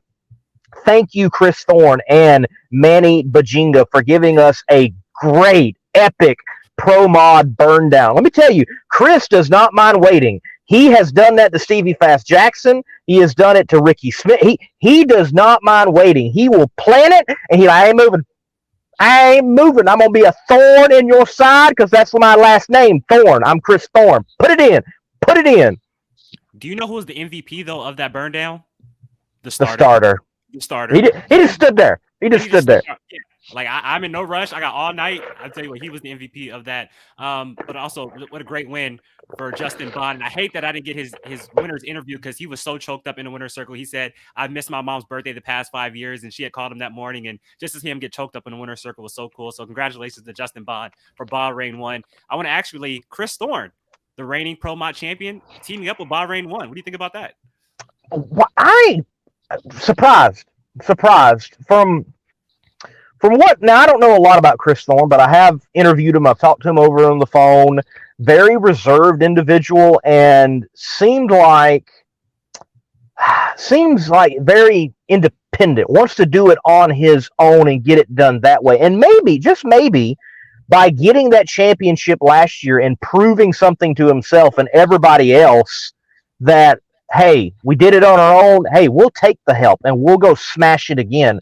That may be the case. I was surprised by the move. I think it doesn't bode well for the rest of the competition, though, because of what Chris Thorne got done, in essence, on his own. And now with the backing of something like Bahrain 1, he is definitely going to be tough competition and has a great shot for a title defense in 2023. I think the glaring story in Pro Mod, though, is not of successes. It's the lack of, speed and performance and going rounds by a Stevie Fast Jackson tuned car with Sidney Frigo. Mm-hmm. Definitely. Dave, I want to get you in now in this. Were you able to watch the Fox broadcast? No? Okay, I just wanted to see if, I wasn't able, I wanted to see how everybody in the live chat, just tell us how they kind of covered Pro Mod on the Fox. Yeah, broadcast. I definitely want to know that. Did they get just 10 minutes or 20 minutes? And by the way, yes, maybe if you didn't like the Fox coverage, there will be a full elimination video on Monday Morning Racer. Tune in, subscribe to Monday Morning Racer on YouTube, and check out full eliminations, Pro Mod eliminations from the 2023 Gator Nationals. But Dave, just want to get your opinion on Pro Mod here today here at the Gators. I thought it was a great show. It was a continuation of yesterday. It was nice to see that they didn't really fall off in performance all that much. I agree. I kind of thought that it was J.R. Gray's event to win, like Lee had mentioned, especially when, round 2, he's cutting a 013 light and a 001 in the semis. You got to figure come final round time. I mean, he's going to be on the game. He's either going red or he's going to leave first. So it was a little bit of a surprise to see Justin pull it off. But then again, I mean, they did run 572 in first round on on Saturday night, and that is a very tough car. They were in good contention last year. I believe it was last year. Is that when he had the accident on the single run at Brainerd? The parachute got caught up in the wheelie bar, and that kind of stopped them for the rest of the year. But I mean, they're a good contending team, and to give them the points lead to start out with is going to be interesting to see how everybody else deals with it. Shout out to our Russian racer, Dmitry. What is it? Yeah. Samarukov. Yeah. Getting a round win over Khalid Belushi of all the people. But it's good to see him go around. I felt bad for Doug Winters, like you had mentioned on Saturday, Lee, because I could even see on NHRA TV when they showed the overhead cam and when they showed the down track cam, that car was staged crooked. It was staged aimed toward the right. And when they showed the down track cam and that thing launched, it rode the wheelie bar all the way to the center line. So he didn't have a chance. Even if he had the wheel cranked to the left, they weren't touching. So he was unfortunately over towards the center line based on the way that the car was lined up. Just thankfully missed the center line, and he missed, and that Mason missed him, and they both missed the wall, and they both caught it, and everything, was okay. Yeah, definitely feast or famine on some of those runs today with some of the early shutoffs and center line runs. Tricky track for those cars, but just like Lee said, they put on the show of the event for sure. For sure. They definitely did. Pro Mod was definitely exciting here at the Gator Nationals, but in the end, Justin Bond gets the win, and here's your points leader. Moving on. Thank you, everybody. Darren. What's up? Before we do move on from Pro Modified, I do want to say, though there is always fan exit on Elimination Day to go back and check out the turnaround with the fuel cars, I got to say, there was a lot of fans that did, in fact, stay for Pro Stock Motorcycle, and Pro Modified, and that was good, and that was cool to see. Yeah, man. Gainesville, in the southern part of the country, there's some big-time drag racing fans, man. They know their stuff, and they're going to stay in the stands, whether it's Top Fuel, Funny Car, Pro Stock Motorcycle, or Pro Mod. They will go out there and definitely celebrate everything that is on the racetrack. Everybody, thank you guys for tuning in to this special edition of Inside the NHRA. First time streaming live on Competition Plus, YouTube, and Facebook. I really do appreciate it. If you haven't already, make sure to like and share this show. Let everybody know we are breaking down the season opening race of the 2023 NHRA season, the 2023 Amalie Motor Oil NHRA Gator Nationals. That is a lot to say. So, man, that is a tongue twister right there. But if you haven't just now joining us, we've recapped Pro Stock Motorcycle, Gage Herrera, first time on a Vance & Hines bike, picks up his first ever career national event win. Basically waxes the field in Pro Stock Motorcycle.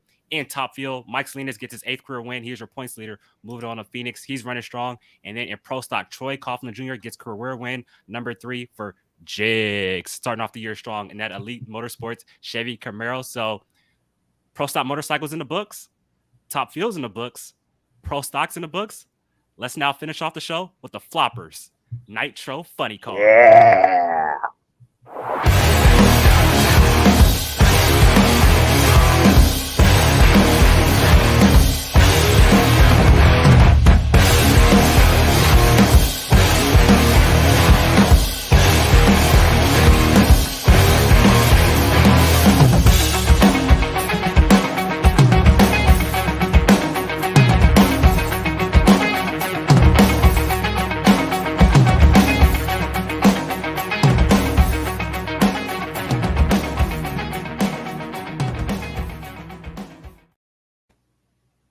Dave, Matt Hagan, back-to-back at the Gators. The Hulk picking up career win number 44 for Tony Stewart Nitro Racing. Matt Hagan getting it done here at the Gators, man.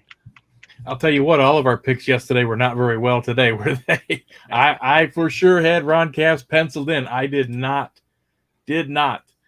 foresee them going up in smoke in the second round.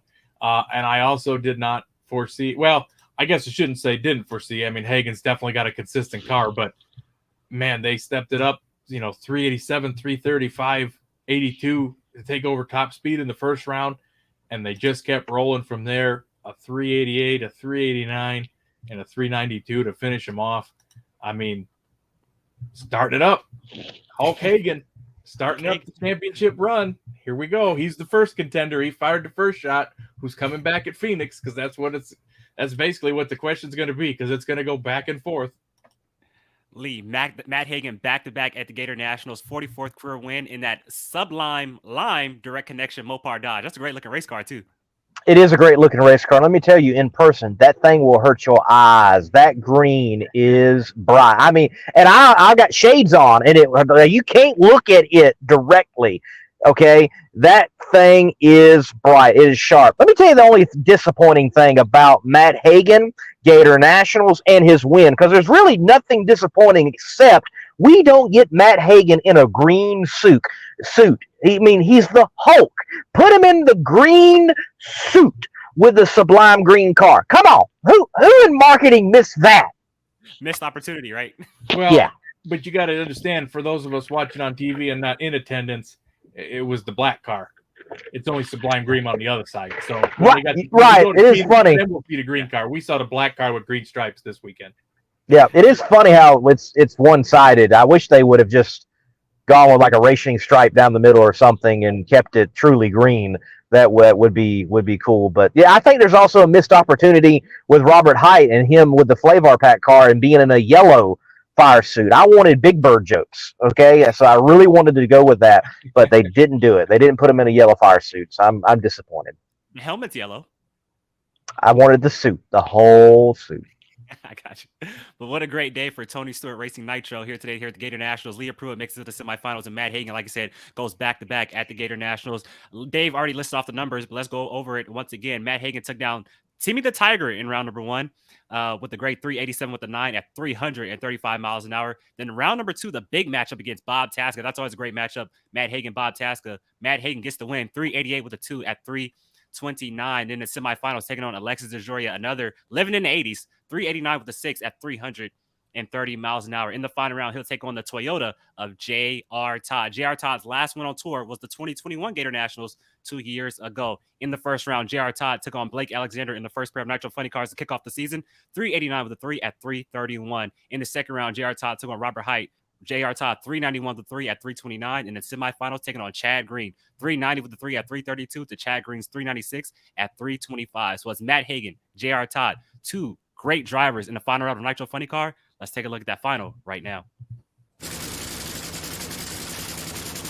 One run for the first Wally of the year. The Amalie Motor Oil NHRA Gator Nationals. Is it going home with Matt or J.R. Todd? JR goes kaboom, and Matt Hagan goes to the winner's circle. 392, 329 miles an hour, identical reaction times. They left as one. At 60 feet, JR's out in front. At 330 feet, JR's out in front. The Gazoo Toyota started moving around down there. He saw it spin the tires and go kaboom. And just open this little trap door right here. That way, and a little bit back this way, and then we're going to be ready to go. Hagan celebrates up at the top end on the Sunoco screen, and we're going to piggyback on the NHRA on Fox Folks and here from the Happy Man. And you have referenced the Gator National fans all weekend. To pick up this Wally in front of a packed audience, what would you like to say to them? It's amazing. Thank you guys for the support. We love all of our fans out here. Can't do it without them. But, you know, for this Power Broker Dodge, it's just running strong. Dickie Venerable, happy birthday. My dad's here. My best friend's here. It's just amazing. I mean, I'm in awe with our team right now to come out here and only test for a couple days and be able to turn 4 win lights on. It's just, it's awesome. It's cool. Woo! Yeah! Matt Hagan gets the win, 44th career win, goes back-to-back at the Gator Nationals. He's your points leader, but I tell you what, J.R. Todd was ahead until it done blowed up. Man, that was a big-time explosion for J.R. Todd, Lee. Man, I was filming the finals and saw the pop, noticed that JR was ahead. I was pulling for JR. I want to see Coletta do well. I want to see JR do well. We always say it. JR is one of the best funny car drivers out there. He may be one of, if not the most intelligent funny car driver out there. He showcased that back in Indy when he's like, yeah, I can't get this thing to roll in. Let me whack it and get it in the beams. Well, they were loaded up. They wanted to break that losing streak. They wanted to get that Gator Nationals victory. And honestly, I think that speaks of what they want for the totality of the season. They want it. DHL just might deliver in 2023 with J.R. Todd. Oh, y'all like that, don't you? You like that? I see what you did there. I like that. I see what you did there. Dave, J.R. Todd making it to the final round. Overall, great day for Coletta Motorsports. Didn't get a win, but outside of Lane Day going out first round, you got Doug Coletta going to the semifinals, J.R. Todd to the final round. Coletta, Toyota, are they back? No, but it was a good race for them. I don't know that they'll necessarily carry it on through. I'll tell you what, yeah, they're the best of the second class. That's for sure.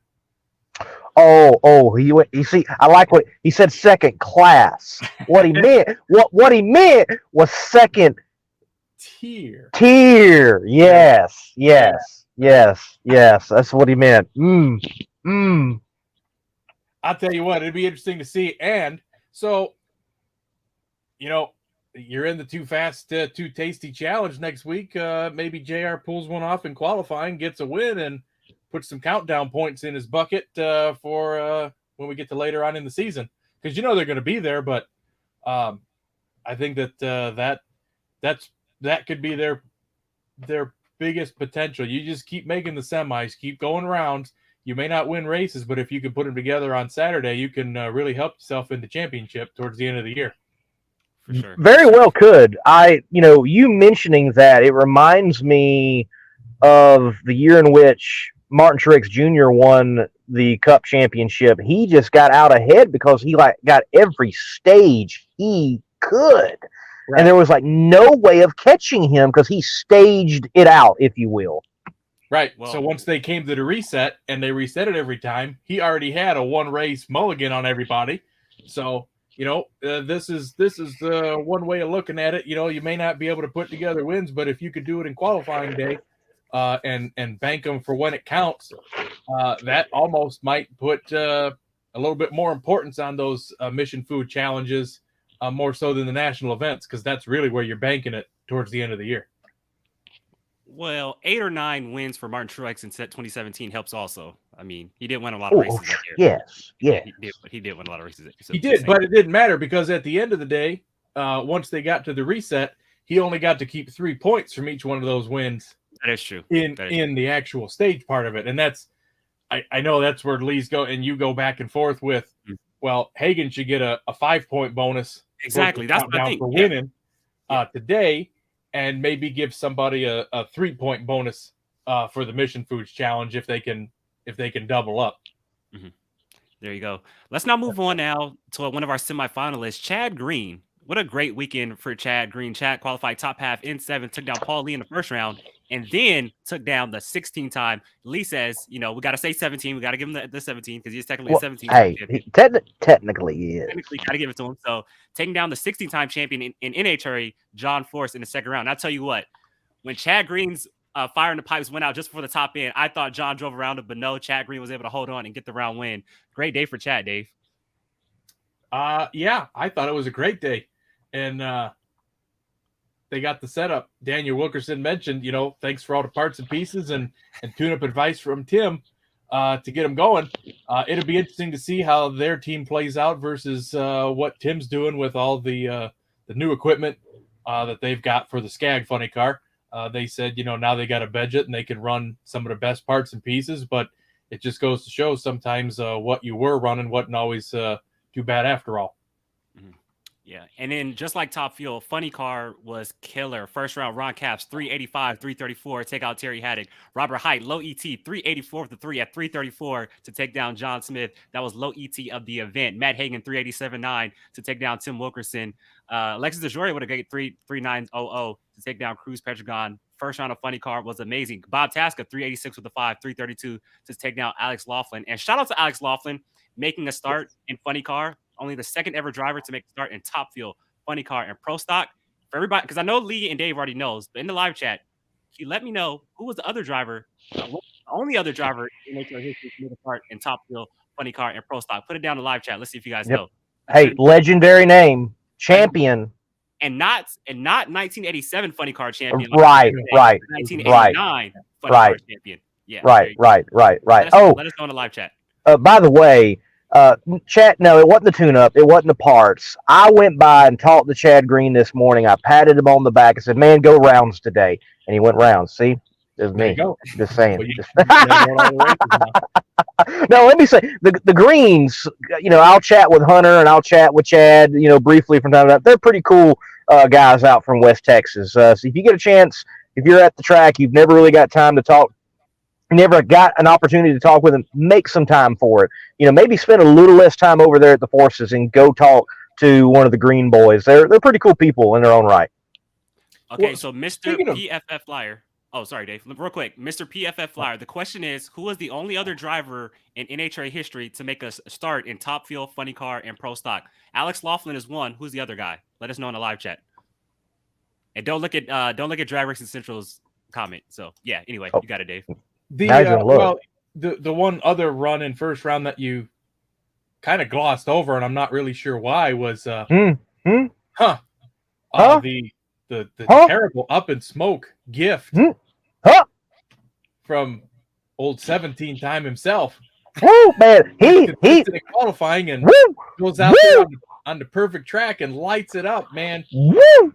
What a heartbreak for Dave Richards, man. They were going to round 2. John gave him one. And man, that sucks for that team. You know why I glossed over it? That's why. Yeah. I've got a photo. I'll send it to you, Darren. I was taking some photos from the stands on that one, and I got John. You should not be able to read the letters that way. it is amazing, and that goes to show. Even though they went out there and smoked the tires, the guy still got it at the age that he's at. That he was sharp enough to get out of it and collect it and not hit a wall. It is impressive.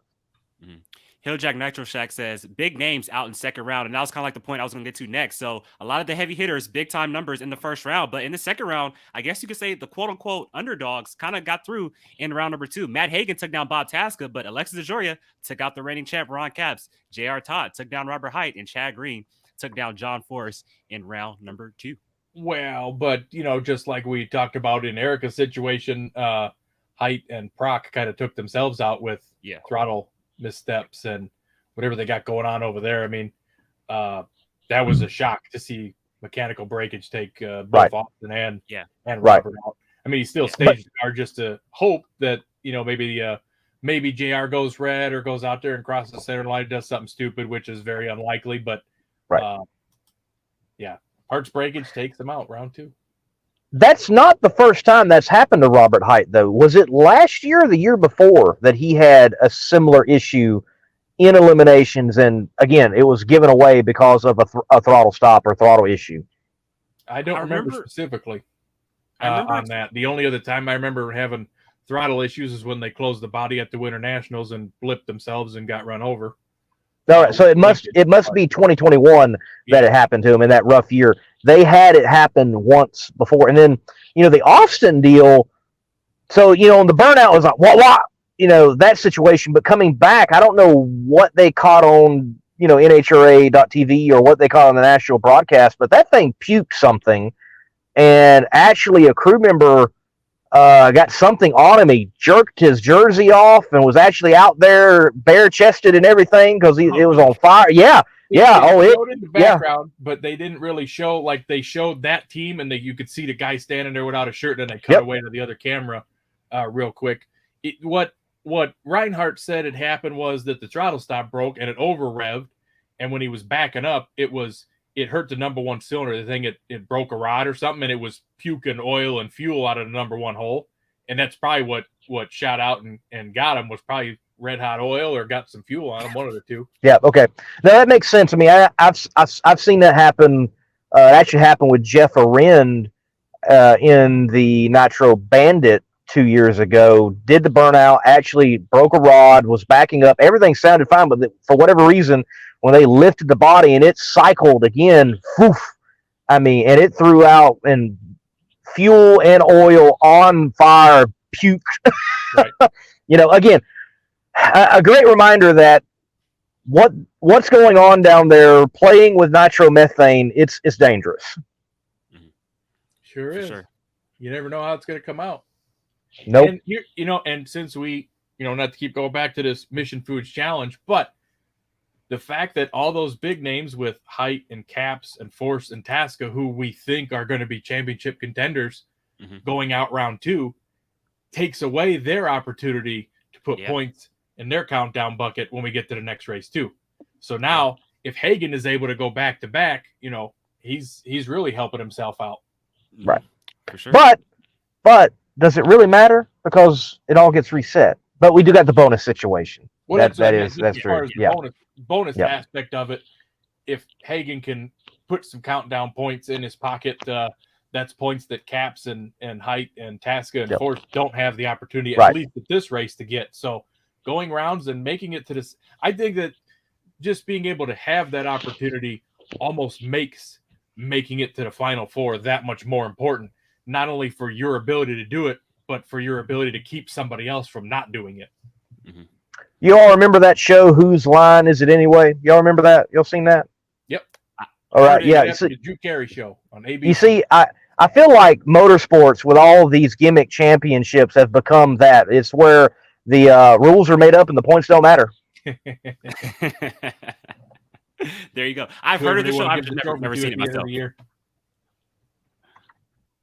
There you go. Any final thoughts on Nitro Funny Car before we move on, guys?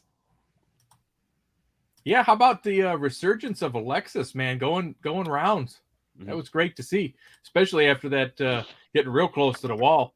Was that in qualifying or first round when she got way over there and first round. Took out the microphones hanging on the wall there for the Fox broadcast? And but yeah, I mean that was good to see them go around. They really needed that. It was just interesting to see, you never want to wish bad luck upon anybody, so we'll say good luck for everybody else. A different Final Four than what you're normally used to seeing. Yeah, it was good to see. But, and that team did need it. I mean, Matt Bynum didn't even get out of round 1 at the March meet either, so they were needing it. Yeah. So this leads me to this question now. So we talked about Matt Hagan and the Sublime Lime. I hope I'm saying it right. Alexis with the new paint scheme. Robert Hype, new flavor pack paint scheme. Who has Doug Coletta bringing out a great new wrap for this season? Who has the best new paint scheme in 2023? There's some good looking ones to start off this season, I would say. Not Doug Foley. No. I've been trying to get that man to put a wrap on that car. Somebody sponsor him, please. Need a wrap on that thing. I'm going with Matt Hagan. I like the Sublime. I like the lime green color. It's pretty cool to me. I like it. When can we see Buddy Hall back out? I know he has new sponsor, Moonshine, and all this stuff. Phoenix will be his first race. Awesome. Okay. I'm partial to the Skag funny car. I like tiger stripes on a funny car. I like it. Tony the Tiger. Okay, I like it. Everybody's saying Timmy the Tiger, but Tony the Tiger. I mean, it's missed opportunity. Tony the Tiger and Timmy the Tiger. And you know what? I didn't find the big cardboard cutout. I'm still looking. If you know where a Tony the Tiger cardboard cutout is, send it to me. I will plaster Tim Wilkerson's face on that. I will put it out front in of his pits. We'll do a thing. Photos with Timmy the Tiger. We'll do it. And I didn't think of it until like the show now, but I need to get a hero card and like take it to him, like, sign it, please, Timmy the Tiger. That's what he needs to be signing as. I love it. Got some great comments coming in. Sorry I can't get to everybody's comment. We have so many comments rolling in tonight. I wish I could get to them all, but I just can't. But I really do appreciate you guys tuning in and chiming in the live chat, giving your thoughts on today's great race, the season opening race to the 2023 NHRA season. Thank you guys for tuning in to this special edition of Inside the NHRA. When we come back, we're going to wrap up this first show of the season. We'll be right back, guys.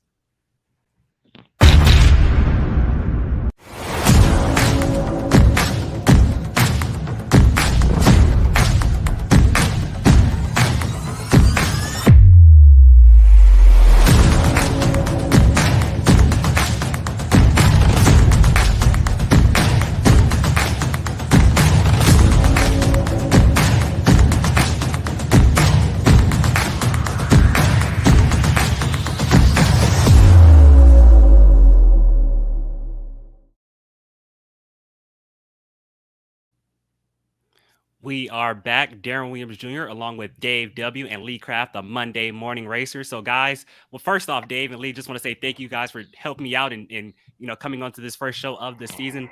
Love you guys both to death. Any final thoughts before we get out of here, guys? Gator Nationals, first race of the year, big crowds, great racing. Anything you guys want to leave off the show with? Well, I'll go first. It's story time. Everybody sit down and let me give you a story, okay? Here, I'm ready. His story time. So it's the finals. I go into the stands, and I go on the non-pit side, just the spectator side, if you will, and I march up to the top, which those stands aren't that tall. I didn't have to march that far. The little stands, which is very helpful for a short guy like me. So I get up there, and I'm in the stands, and I love chatting with people. You know, if you see me at the track, feel free to say something to me. I love chatting with people. You know, you might get something. Hey, I'm going to the tower. Let's talk later. Meet up. But I love chatting with people because I love the sport, and I love talking about drag racing and motorsports. And isn't that why we're even all here right now? Honestly, not to bicker and fight and disagree, but just enjoy talking about it and enjoy it in the moment. Well, I'm up there in the stands. Next to me is this older lady, and it's her husband. And just talking about, a matter of fact, Julia just won, and I explained to her, oh, wow, Julie just doubled up. And she said, what are you talking about? Oh, well, she won the Baby Gators. That's a race before the Gator Nationals. She said, oh, well, this is our first time. And I said, first time as to the Gators? She's like, yes, first time to the Gators. And then I kept asking more questions, and I thought to myself, is this your first NHRA national event? And she said, yes, me and my husband have never been to an NHRA national event. And we're talking about people, they had gray and silver hair. And they said, look, we've been to NASCAR races. We've been to other sports events. We were in the area for Bike Week, and we realized, hey, the Gators are going on. We've never been to an NHRA national event. We've got to go. And they come to race day, and she said, this has been one of the greatest things I've ever experienced. It blew my mind away, that first pair of Top Fuel when it went down the track. She's like, I'm so glad I wasn't at the rail when that happened. I probably couldn't have handled it, though she later on did go to the rail and experience drag racing down there. She said, we are definitely coming back. This was a great show. NHRA drag racing is the big show, and it ain't dead.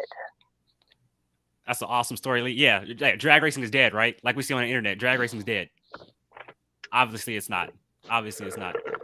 Great story right there, Lee. Dave, any final thoughts? Well, I don't think drag racing's dead either. But I hate the way that they got to go out there and like throw it in your face, like, you know, look, it's not dead. Look, sellout crowd. Look this, look. It's like, man, just appreciate it and enjoy it, man. Why you gotta hammer on people, you know? Yeah, well, I think the reason they hammer is because you have these other people that hammer that it is when it's not. It's insistence. Well, yeah, that's what I'm saying. You know, when I said drag racing dead, obviously I'm joking. You know, because what we see on the internet, we see all the drag racing's dead, drag racing's everywhere, dead. But, everywhere. You know, yeah, you see it all the time on Facebook. You know, but no, drag racing is healthy. It's alive. I mean, packed grandstands, and I'll tell you what. We're gonna outdo you guys in Pomona. I'm gonna just say that. I'm at World Finals. I hope. Let's talk Friday night after Topeka, and we'll see how alive drag racing is. Okay. I like it. Let's talk. You know, everybody wants to puff their chest out, just like, you know, oh man, it's the greatest of this and this. Let's see what happens 3 weeks from now when there ain't nobody, when there's crickets in the stands at you know, when we get to some of these other places. So well, you know, we hope that doesn't happen. We hope there's packed grandstands at every drag race. That's unfortunately what I feel when these people go out there and just hammer it out there.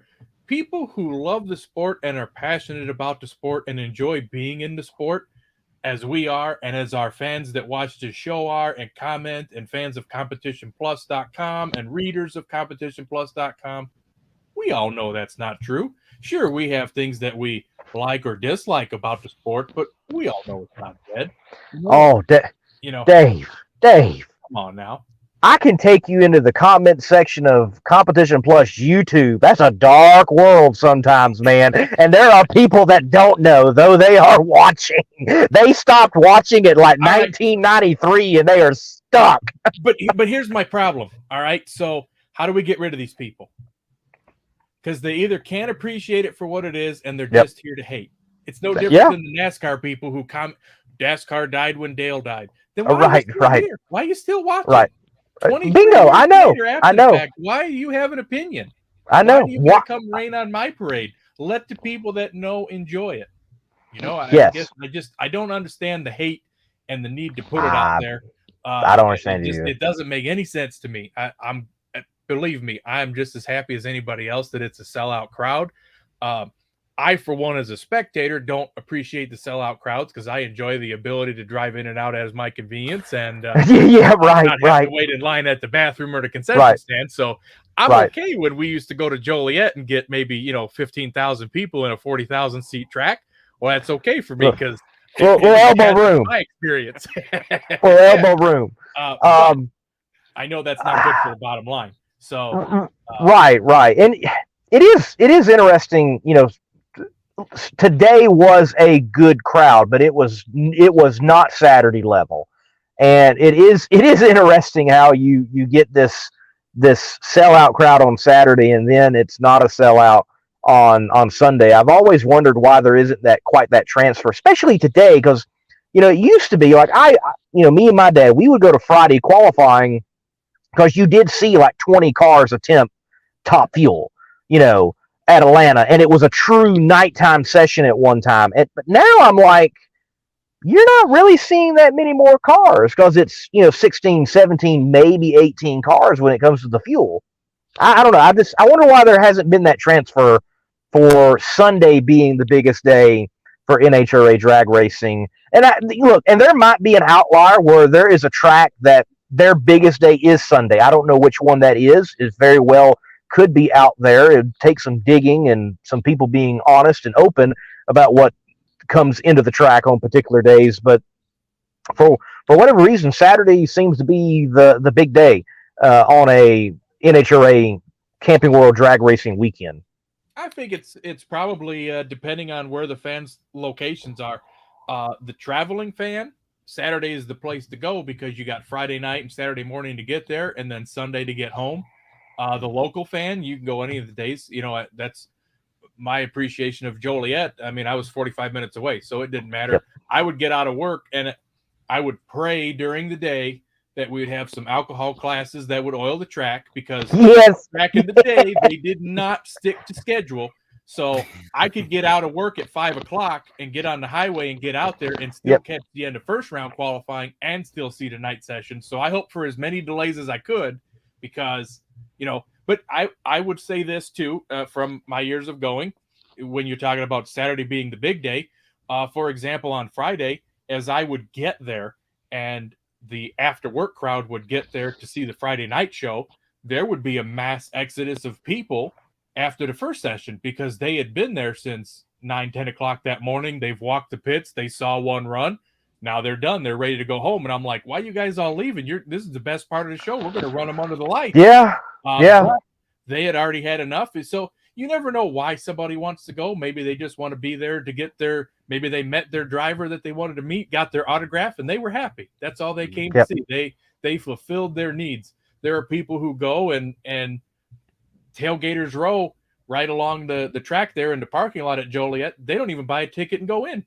They just they sit there, they eat food, they enjoy it. So I say to whatever the people are that whatever your enjoyment is, go out and enjoy it the way that you want to enjoy it. You don't have to be, it was a sellout crowd, but there was still blank spots in the stands on the TV feed because they said they're 20 deep at the fence, between the fence and the front of the bleachers.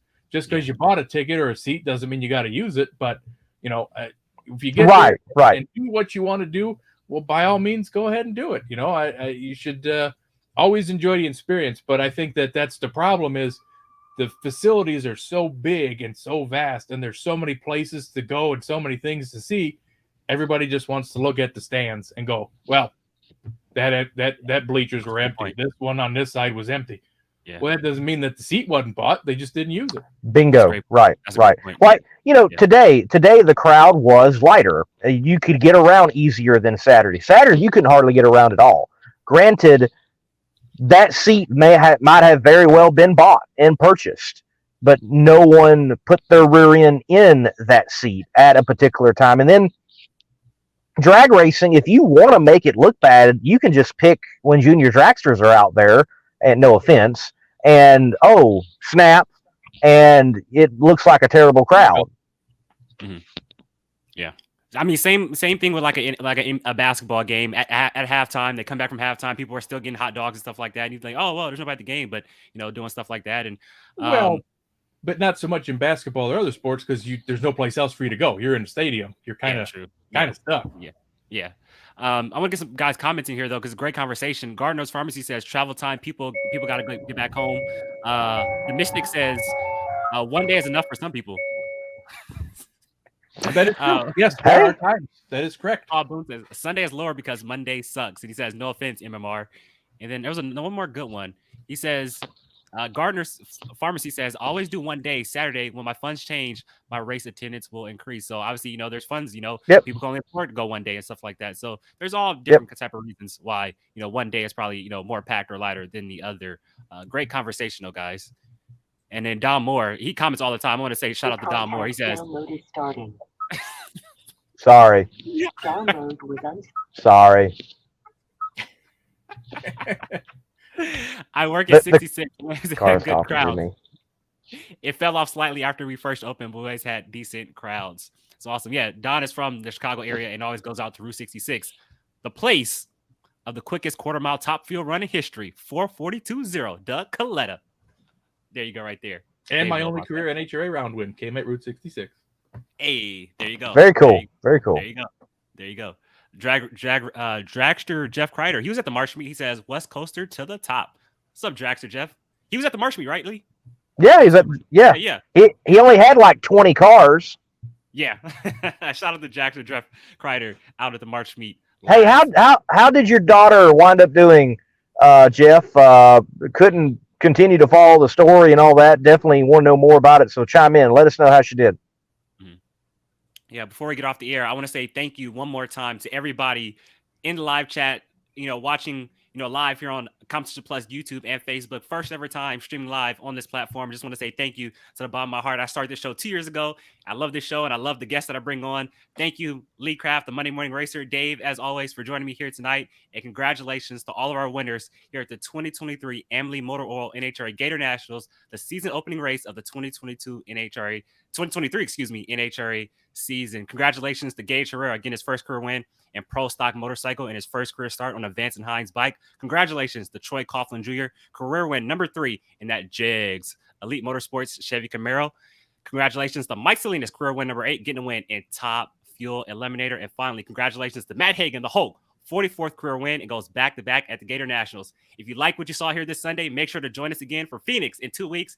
This time, we'll be going live at 6 p.m. Pacific time, 9 o'clock Eastern time for our recap of the final race from Wild Horse Pass Motorsports Park, the Arizona Nationals, the final one from Phoenix. Tune in there, and we'll see you guys in 2 weeks. Thank you for joining us, everybody, and we'll see you guys in Phoenix. Good night, everybody.